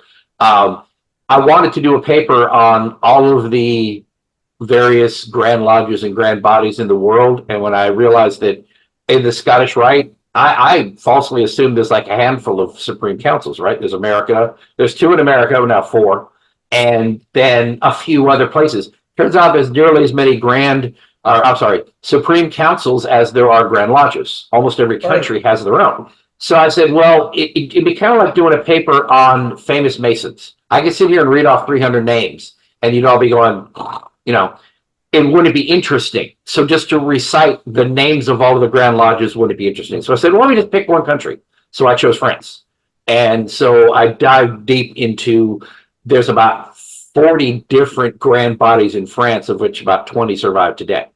And they all come from various different rites. So that led to another paper about various rites in Europe, such as the Swedish Rite and the Rectified Rite and the Scottish, all of these. And when I finished that paper, somebody came to me and said, we forgot Memphis Mizraim. I was like, okay, I'd never heard of them. So apparently they are still, I said, well, I made a note to do kind of what you did was, let me go do a paper on Memphis Mizraim because it's still a rite practice today.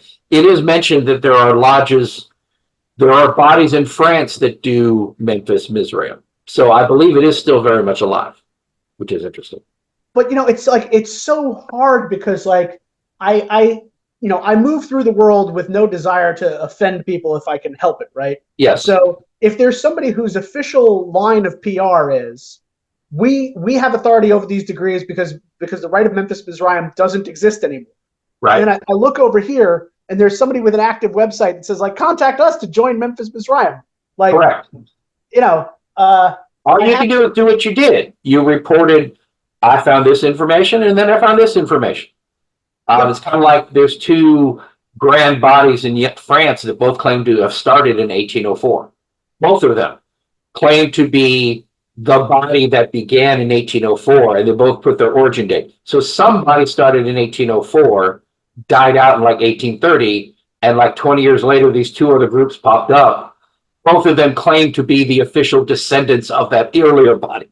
And all I can do in my paper is say, both of them state that they are the original. And they both say we are, and that's all I can do. It's this is what I've read. I'm not claiming to be the arbiter on which is which. So right, I'm here to report, not yes. Not to adjudicate. The other interesting thing is now, and a lot of Masons aren't familiar with rites, and that'd be worth having a paper on here to talk about, is because most of us, especially in America, it's we're all York Rite, and that ticks people off when I tell them that. If you want somebody to present on this, the guy to go talk to is Michael Pohl. Yes, I'd love to have him. He's done a lot of stuff on the Scottish Rite. My point is, in America, we're not an American Rite, but we probably should be called that. But we're technically York Rite, mostly by default. But in Europe, you have a number of bodies, the Swedish Rite and the Rectified Rite and all these other ones. And the Rite is more than just your Grand Lodge. It's, we confer these degrees. York Rite confers the 3 degrees. Almost every other Rite confers the 3 degrees plus a bunch of other ones. So what we consider an appendant body here with the Scottish Rite, in most rites, they have up to 10 or 90, and the first 3 are the same as ours. But what's interesting is typically if you have a grand body, they're of a specific rite. And every lodge within that body does that rite. In at least one or two of the grand bodies in France, one of them, I think it was Grand Orient de France, they offer up to six, they recognize up to 6 different rites that any one lodge can choose to confer. So it's like you're part of the Grand Orient of France, but you're under the rectified Scottish Rite, or you're under this, you're under that, which is amazing to me, which is kind of crazy because you think if I'm in GODF, I can go visit any other GODF lodge. And I walk in the door and they do Memphis Israel. And I'll have no idea what's going on. And they're in my same Grand Orient. It's not like going to North Carolina and the ritual's a little different. It's, no, this is my same Grand Orient, but I don't recognize anything you're doing over here. When I started reading and listening to material from Brother Michael Pohl, who's from Louisiana, if I remember correctly. Yep. He was, it kind of helped explain to me a little bit more clearly this idea that like your rite is whatever system includes your beginning, your middle, your end, right?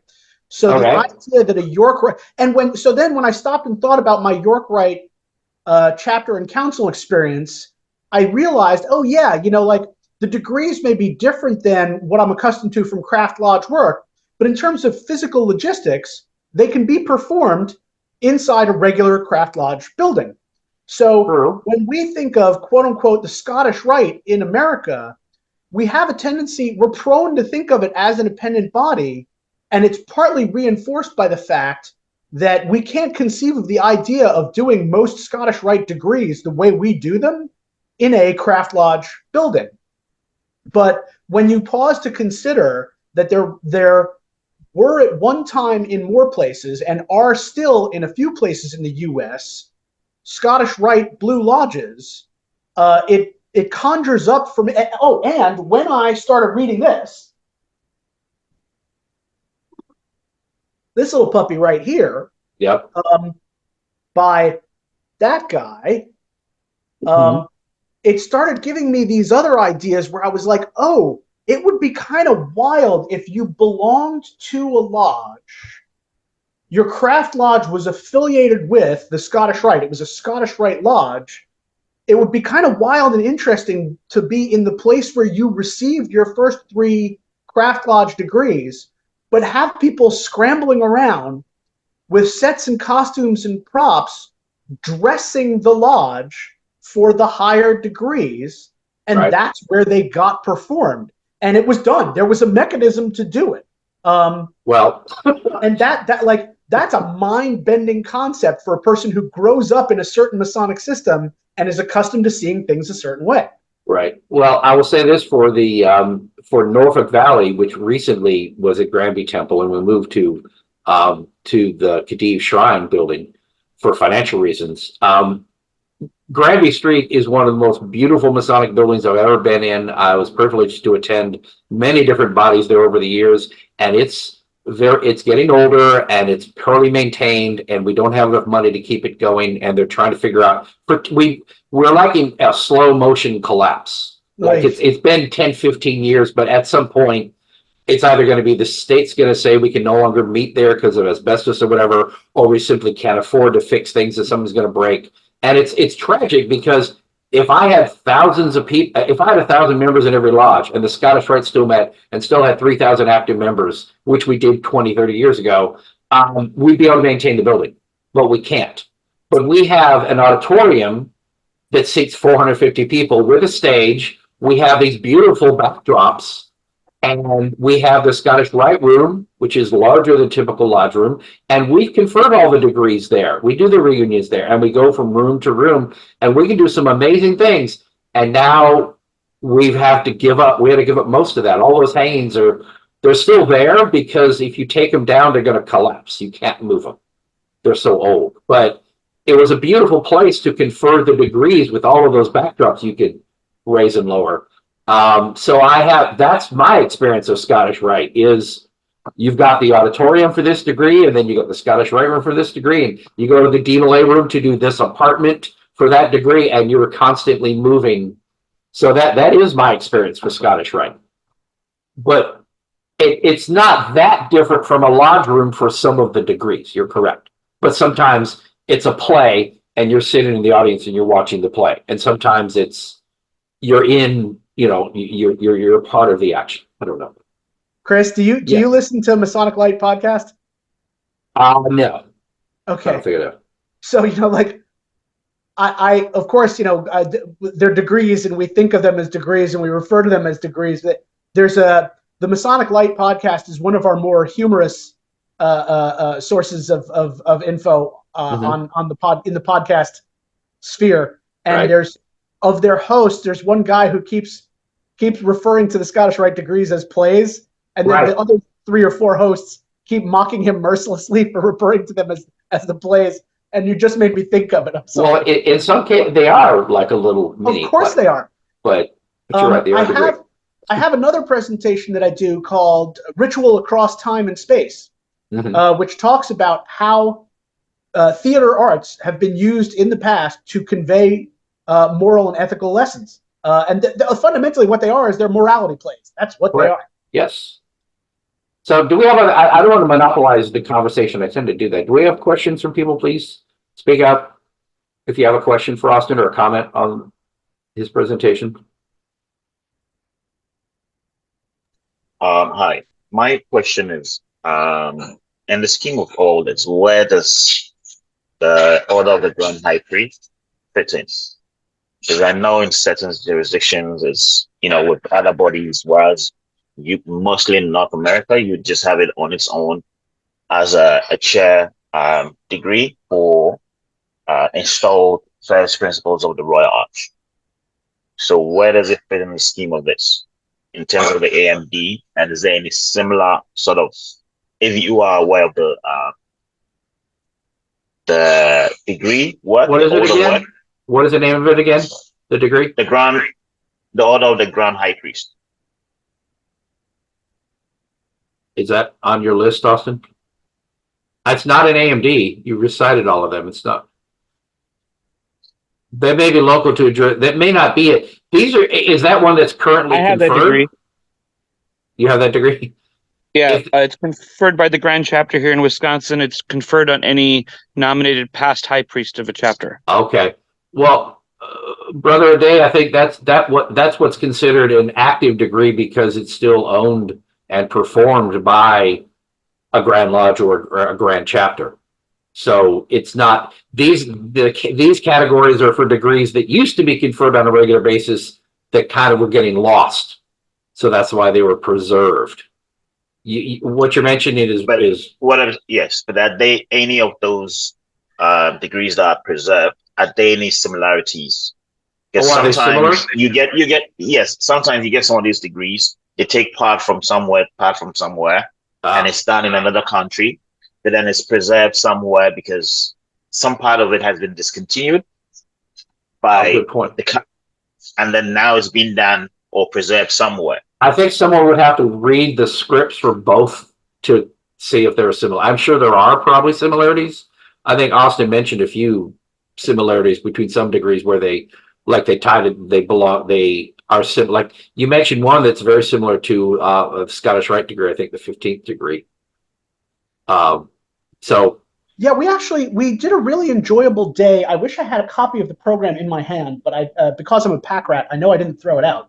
We did a really enjoyable day in the Valley of Pittsburgh because it so happens that the most excellent Grand High Priest for Royal Arch Chapter in Pennsylvania is dear friends with the guy who's our commander-in-chief for the Scottish Rite Valley of Pittsburgh. So we had a day where anybody who was either already a member of both Scottish Rite and York Rite or was already a member of one and was planning to join the other could come and see 3 or 4 degrees from each that had either similar, that used similar allegories from the Old Testament in both groups, but just different named degrees. It was a terrific day. That would have been awesome. Very educational. Yeah. Brother Martinez, you had a question? Yes, hello. Good afternoon, good morning to all my brothers there. My name is Omar Martinez. I'm the Grand Chancellor of the Grand Lodge of the Dominican Republic. So hi to everybody there in Virginia. I've been in Virginia, in Washington. Well, in Virginia, I went to the Masonic, Washington Masonic Memorial, I think, right? Yes. And I know also Brother Taverns there, and I know a few brothers from Virginia as well. Just to let you know that I'm very interested in all this conversation, first of all. Very interesting. And I only have probably just a quick question in regard of the College of Rites, because I belong to a jurisdiction that is not in U.S., even though that I have affiliation in lodges in the United States of America. There is a chance that I can be part of the College of Rite of or North America. I don't know if you know that information. Yeah. What do you know what it takes to join, Austin? Do they accept new members, or how do they operate? So I don't know a ton about how they operate because unfortunately you've picked the body that I don't belong to. Yeah. But I'm a member of the Grand College of Rites. Oh, there we thank go. you. And all you have to be, Brother Martinez, is a Master Mason in good standing in a Grand Lodge recognized in the United States and the most of the Grand Lodges, and you can apply to be a fellow of the College of Rites. Oh, thank you very much. My Grand Lodge is from 1858. It's recognized by the Conference of Grand Master of North America. I was in Seattle the last February, and also I'm recognized by the United Grand Lodge of England as well. And also we are part of the members in all the Masonic Regulars Confederation around the world, which is fine. I'm good standing, and also I'm a Master Mason and the Grand Chancellor of my lodge, of my Royal Lodge as well. I'm a Rite Worshipful. And also I belong to a lodge in the United States of America, which I think, that's why I asked the question, because my Grand Lodge and the other Grand Lodge have multiple affiliations. So I thought that probably because of that, I could access to the Grand College of Rites North America. But if it's only requires to be a Master Mason, I think I have it required. I think you qualify. I wanted to ask Chad if you want to. I don't know if we touched specifically on Masonic Week, which is something I very much want to go to at some point. But I do know that Masonic Week, which is a week-long festival in DC, which I don't know why I haven't made an effort to go up there and attend.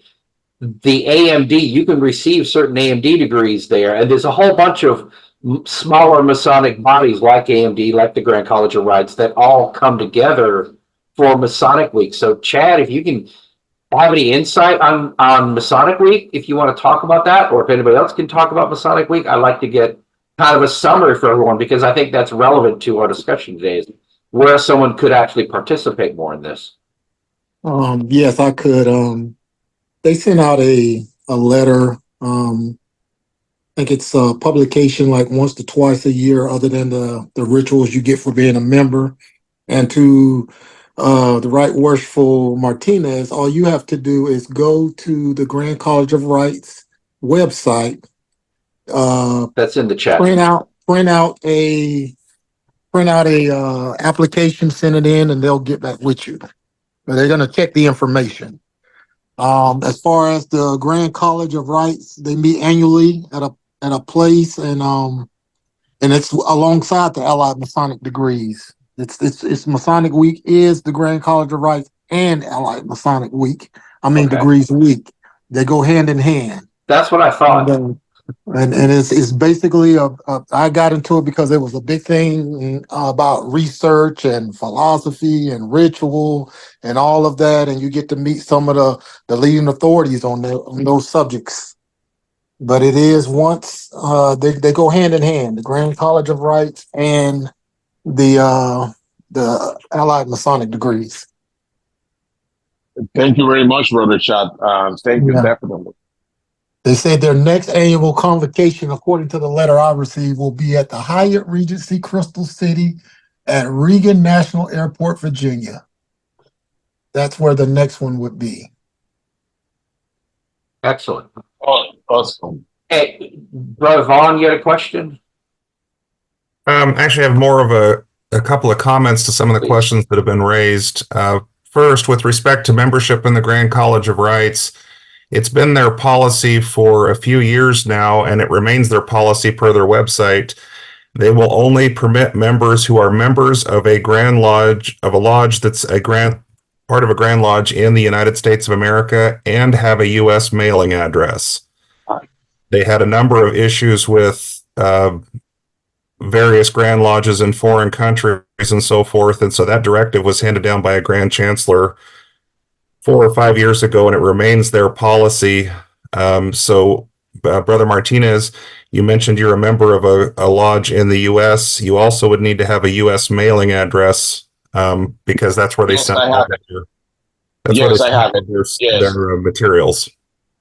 Thank you for that. Yes, thank you very much. Thank you very much. That's why I asked the question, because I tried a few years ago, and I think that I have that information, and I was looking for that actually in the website, and I realized that information didn't appear. So I thought that they changed rules.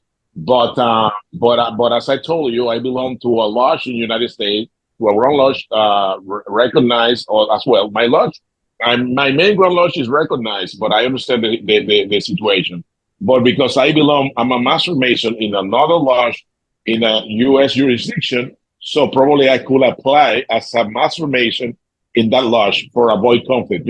Probably. I think so. Yes.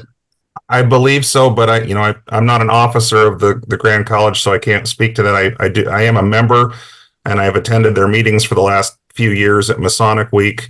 When it comes to Masonic Week, even though I'm relatively new to attending, all of a sudden I find myself in the middle of everything because I'm actually the Grand Secretary for the Commemorative Order of St. Thomas of Acon for the US of A. So I find myself in the middle of the planning sessions and the planning committee for that event. If you go to yorkrite.org and scroll about halfway down the page, there's a link that talks about Masonic Week, and it will give you last year's schedule of what bodies met there.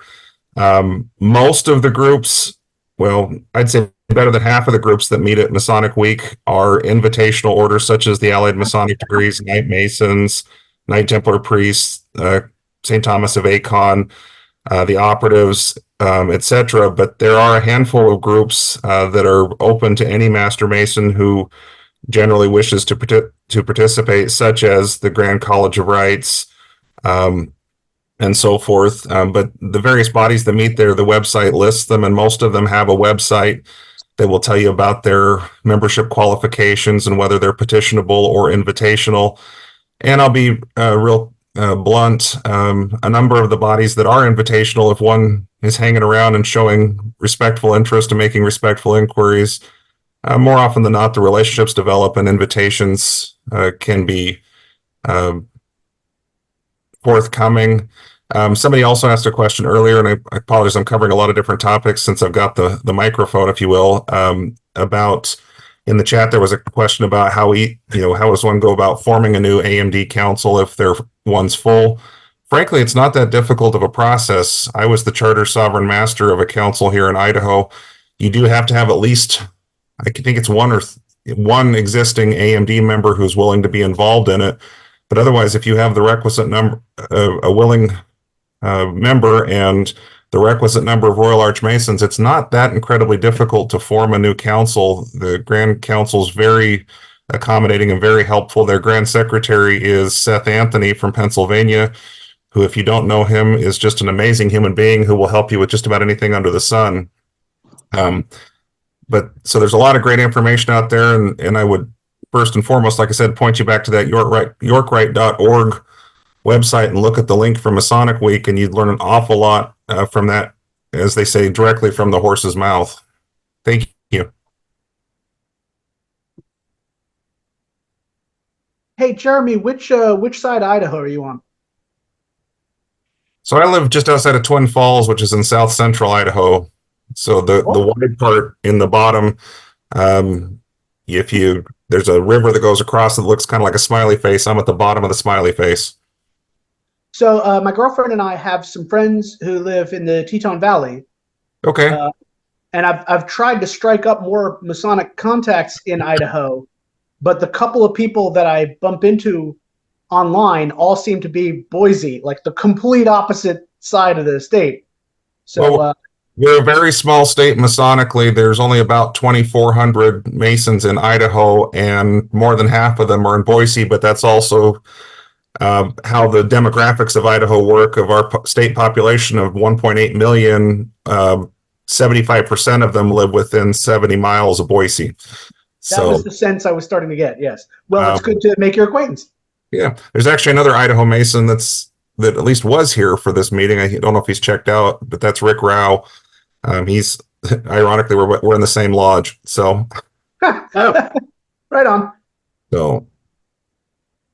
And with that, I have to bow out because I'm the chief adept for SRACF, and we're meeting in about 2 hours. All right. See, I appreciate your input there, Jeremy, though, that answered several questions. I appreciate it.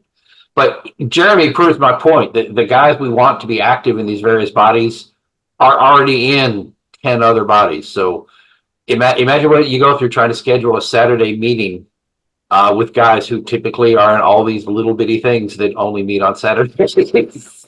We tend to do an all-day Saturday meeting, and somewhere between 3 and 5 organizations will meet all at once, because not only is everybody in one group, but we all have to drive 2 to 5 hours one way to go to the meetings.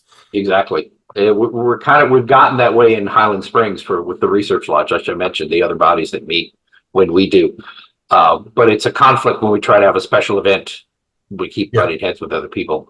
That's why these meetings are these Saturday unstated. I have scheduled them so far to not conflict with any of the other 5 research chapter or lodges in Virginia. But we may, if we have to add any more, meet when they meet. It's such a challenge to schedule things in Idaho because of that very reason.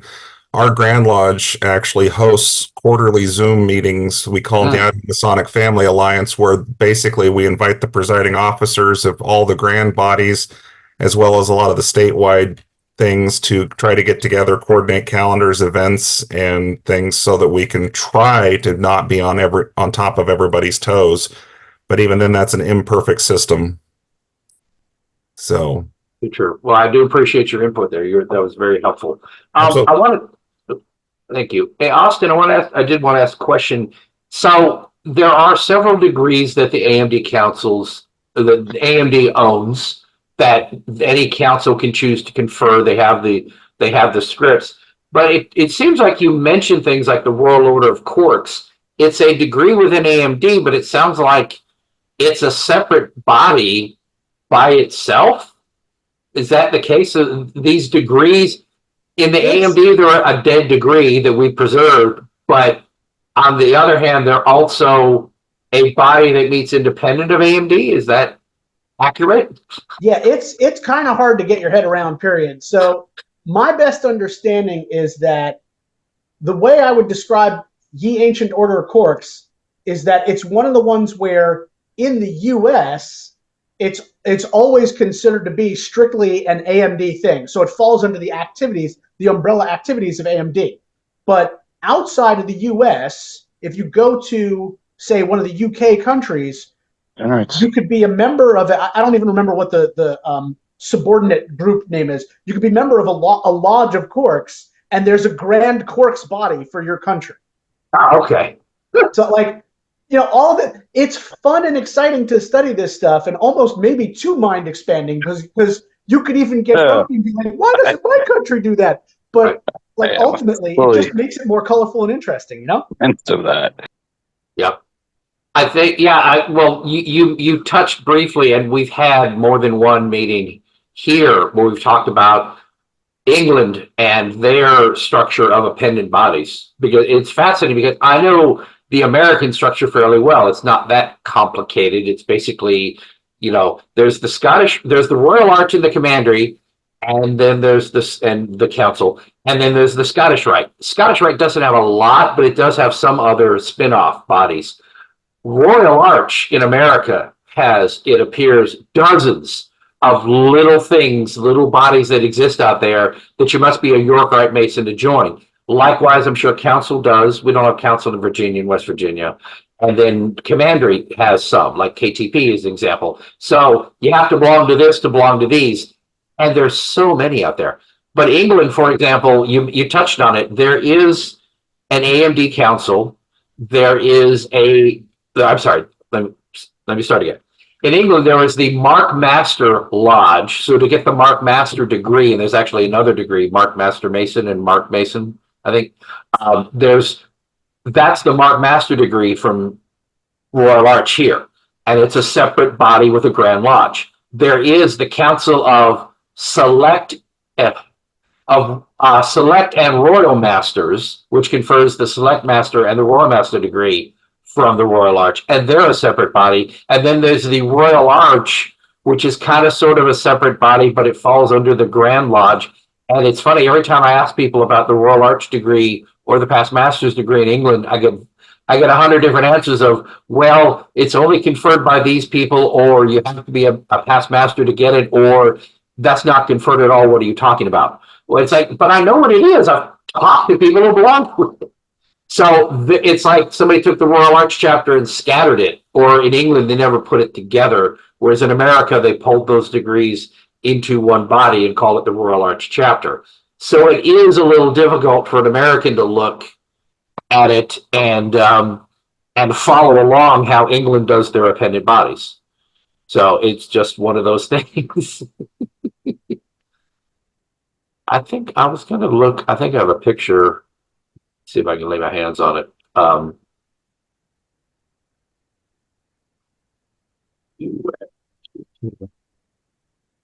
right, I'll look for it. Maybe some of the pictures. But yeah, it's interesting how they their way of the way their appended bodies are organized is so different from the American way, and it can kind of turn you on your head like, what do you mean? I don't understand. Let's see if I can grab the picture and just throw it up here. There it is. All right, I'm going to go and share real quick.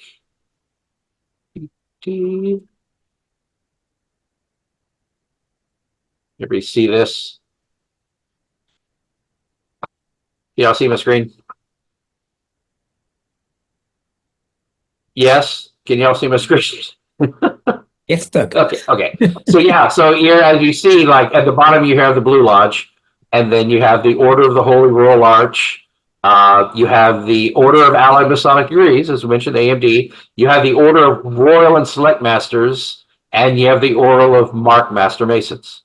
But you also notice that, and this is what Austin had mentioned, you have the Allied Masonic Degrees as a separate body, and here we have Secret Master, Scarlet Cord, Royal Arch Mariners, all separate bodies in England. And Royal Order of Erie, which is not the same as the Red Branch of Erie, but I'll also mention this, the Order of the Silver Trowel. This is something like Brother Ade had mentioned. The Order of the Silver Trowel is conferred on, I guess, like past masters of something that belongs to a body. It is not a standalone degree, but it sounds like the one he was describing about the Order of Grand, whatever it was that Brother Day described. Sounds like the Order of the Silver Trowel. It's an order conferred on past heads of bodies. That makes sense. So can I just say something? Please. So the diagram that you have there, on the second row, all those orders, they basically administered from the Mark Master Masons Hall, right? That is basically the headquarters of the Mark Master Masons grand body. All of the secret Scarlet Cord, that row with the Royal Arch Marina and yes, so basically the middle row. Yeah, right? the middle row. Yes, so all their grand bodies are basically administered from the Mark Master Masons Hall, which is basically where the grand, yes, but they are separate bodies, right? Now the Grand Master Masons Grand Lodge for every McMaster Mason's lodge that you have, you would usually have a Royal Arch Marina lodge attached to it. So usually they'll share the same name or number, just the same way as the Royal Arch and the Craft Lodge operates in England. Interesting. Now,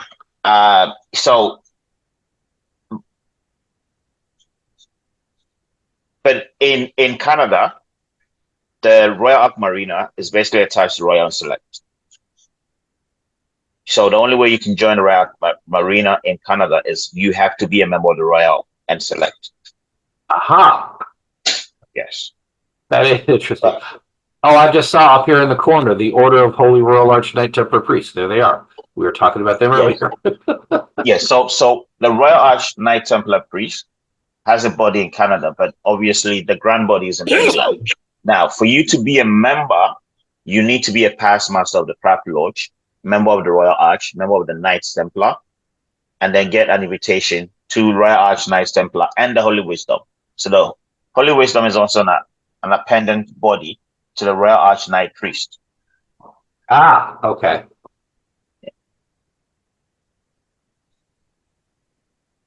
Yeah, it is amazing. And it can get, I'm sure it can get confusing just because America does things a certain way. American lodges do things a certain way. Canada obviously does things probably closer to England, but England does things a totally different way than we would do. And it's like, it's almost like out of order, right? I keep going back to, if you want to belong to the Order of Select and Royal Masters, you have to already have the Royal Arch degree and be a member of Mark Masters.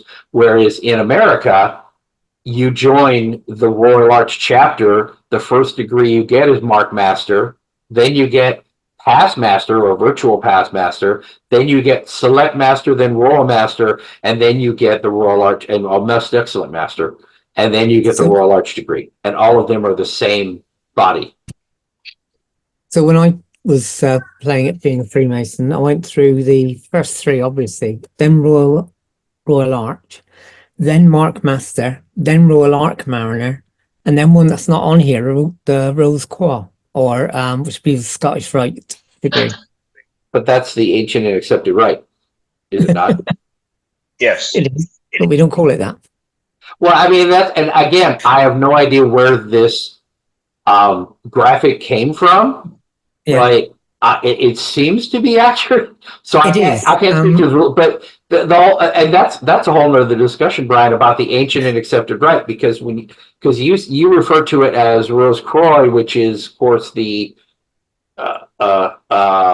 up through the 18th degree. That's right. In the Scottish Rite, but it's called the ancient and accepted rite, is it not, in England? If Yes. it is, I certainly haven't heard it called that. Oh, No, that the grand body, right? That administers is called the ancient and accepted rite. okay. So they don't call it Scottish Rite. Right, correct. Yeah, I mean, that's what we see here, is ancient and accepted rite. And then So- you only have a Rose Croix chapter. You don't have it broken down as a Lodge of Perfection, Exactly Rose right. Croix, and Consistory. It's not broken exactly. into that sections Okay, because so you you are just one body, like one set of elected officers and everything. So when you join Rose Croix over here, you jump from what would be basically 4th degree right up to 18. They're all conferred to you as you're going on that night Right. to another. Do they confer all the degrees, or do they Yeah, communicate? they do. They call them conferred. What they're actually doing is calling you a member of as you're going through the degrees. Okay. so it's just a knock and then say, "Oh, we confer this Yeah. degree on you." Knock, Exactly we right, confer yeah. that degree on Okay. you. Knock, we confer that degree on you. Now, in America, I'll say under the southern jurisdiction of the United States, the Mother Supreme Council, we must confer the 4th, the 14th, the 18th, the 30th, and the 32nd. Those are the 5 obligatory degrees. Until a couple years ago, the other 20-some had to be communicated, meaning you would sit there and someone would read the degrees to you. So imagine this. Now, we dropped the communicating part because it didn't make any sense. So let's say you come in on Thursday, you get the 4th and the 14th conferred on you. The 5th, and then we might do the 8th degree or the 6th degree. The 5th, 6th, 7th, 8th, 9th, 10th, 11th, 12th, 13th, all of them were communicated to you. Someone would stand there, and I was typically one of the guys who would do that, would stand there and read a 2-page thing and make you recite a 2-sentence obligation. And then I would sit down, another guy would come to the podium. Now imagine this, between the 18th and the 30th, we didn't confer any other degrees in the council, which means you had people read at you for like 12 degrees in a row, and you had to sit there. And it was like, why are we doing this? And then you get to the 30th is conferred, the 31st is short, and then you have the 32nd, and those are on another night sometimes. And that's another major difference. Yes. I will never, ever get to 30 degrees. I've got to do it by progression. Correct. You're stuck at 18 for the rest of your life. Yeah. And like if Exactly. But now in like Brazil and other countries, you could wait like 10 years to go from the 18th to the 30th and from the 30th to the 32nd. So someone did a side-by-side comparison, okay, of in countries where only a select few get the 30th and the 32nd, and then compared to the United States where everybody gets the 32nd, but only a few of us get the KCCH and the 33rd. The percentage of men who get the 32nd degree in South America out of the whole body is comparable to the percentage of us who get the 33rd degree in the Southern jurisdiction. So you still have your elite groups that you one day hope to be part of. Well, we have different degrees altogether. I think it kind of works out the same as the elite of the elite only get the last couple of degrees. So I don't even know in Brazil if anyone even gets a 33rd. I guess only the actual members of their Supreme Council get it. I don't know. So for you to get a 30th, you have to be a most wise sovereign and actually have to do the degree work of the 18th degree work as the most wise sovereign, right? Before they will give you the 30th. Wow. So if you never go into the chair, you will end up being 18th for the rest of your life. Exactly. Yeah. And then 31, 32 is basically treated like grand rank in a way. Right. If you get lucky, you might get it. If you don't, forget it. Oh. So there's a possibility of somebody in North America being, say, 22 and being a 32nd degree, right? But yes, under the ASSR, that will never happen. Because you wouldn't have spent that enough years to acquire it. And it is interesting that, as you said, you don't, you have to actually be a presiding officer and confer the degrees to advance. In my case, I kind of joke about this, but it's true.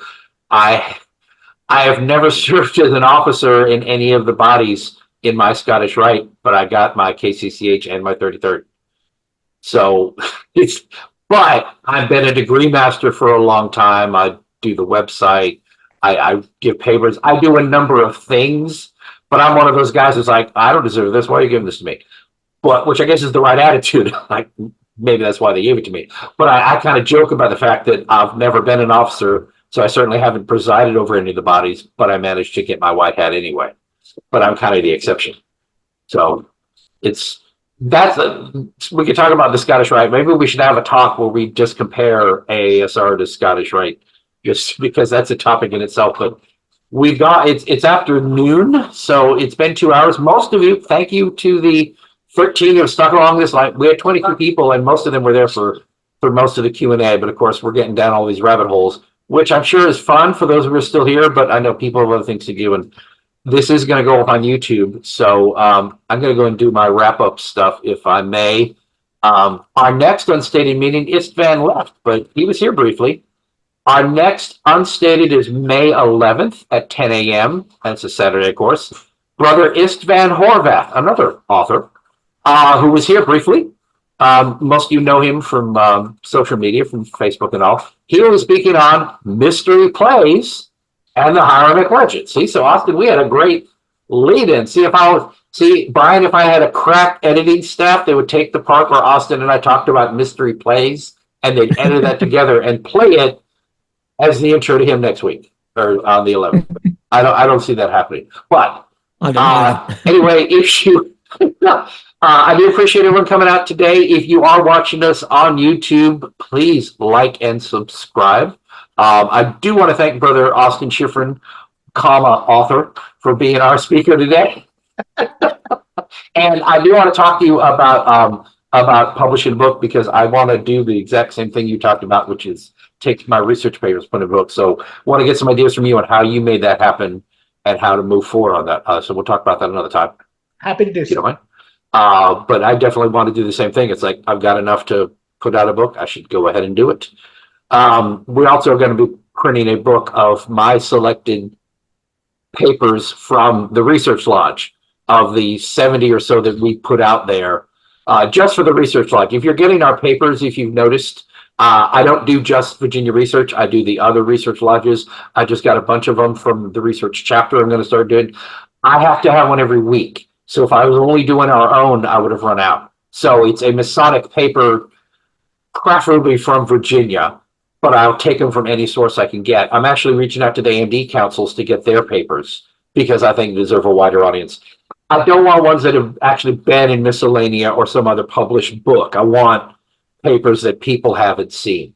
But out of all the ones that are specifically have been given in Research Lodge, I want to find my favorites out of those, the most interesting ones, and not just simply, here's our transactions of all of the papers in 81, all the papers in 82, because some are better than others. So I want to get interesting ones. And we're going to make a book for the Research Lodge and sell that, give that out to new members, guest speakers, stuff like that. So I really want to look into the publishing aspect for those two reasons. So again, thank you everyone for coming out. We'll see you on the 11th. Anybody have any final comments before we close? Folks, I just wanted to thank you so much for having me. I recognize that it might be a bit of a dry subject, but the history certainly fascinated me, and I hope that you enjoyed it as well. If you are interested in learning, hearing about more similar such things, or delving into other more philosophical or esoteric topics, please consider either looking for my book, More Light, on Amazon, available right now, finding me on Facebook as Austin R. Shifrin, author, or keeping an eye peeled for my second book entitled Black Ink, Farther Stars, which will be coming out later this year. I'm shooting for June. It has been a pleasure being with all of you. I do appreciate it. And a very good discussion. It was not too dry. It was definitely in depth. It probably threw some people. It's like, wow, and now we're going to talk about this for a while, which is good. I mean, nothing wrong with it, just that I didn't want this thing to go too terribly long, but all of them deserve their own paper in and of themselves. And I don't want to lose people.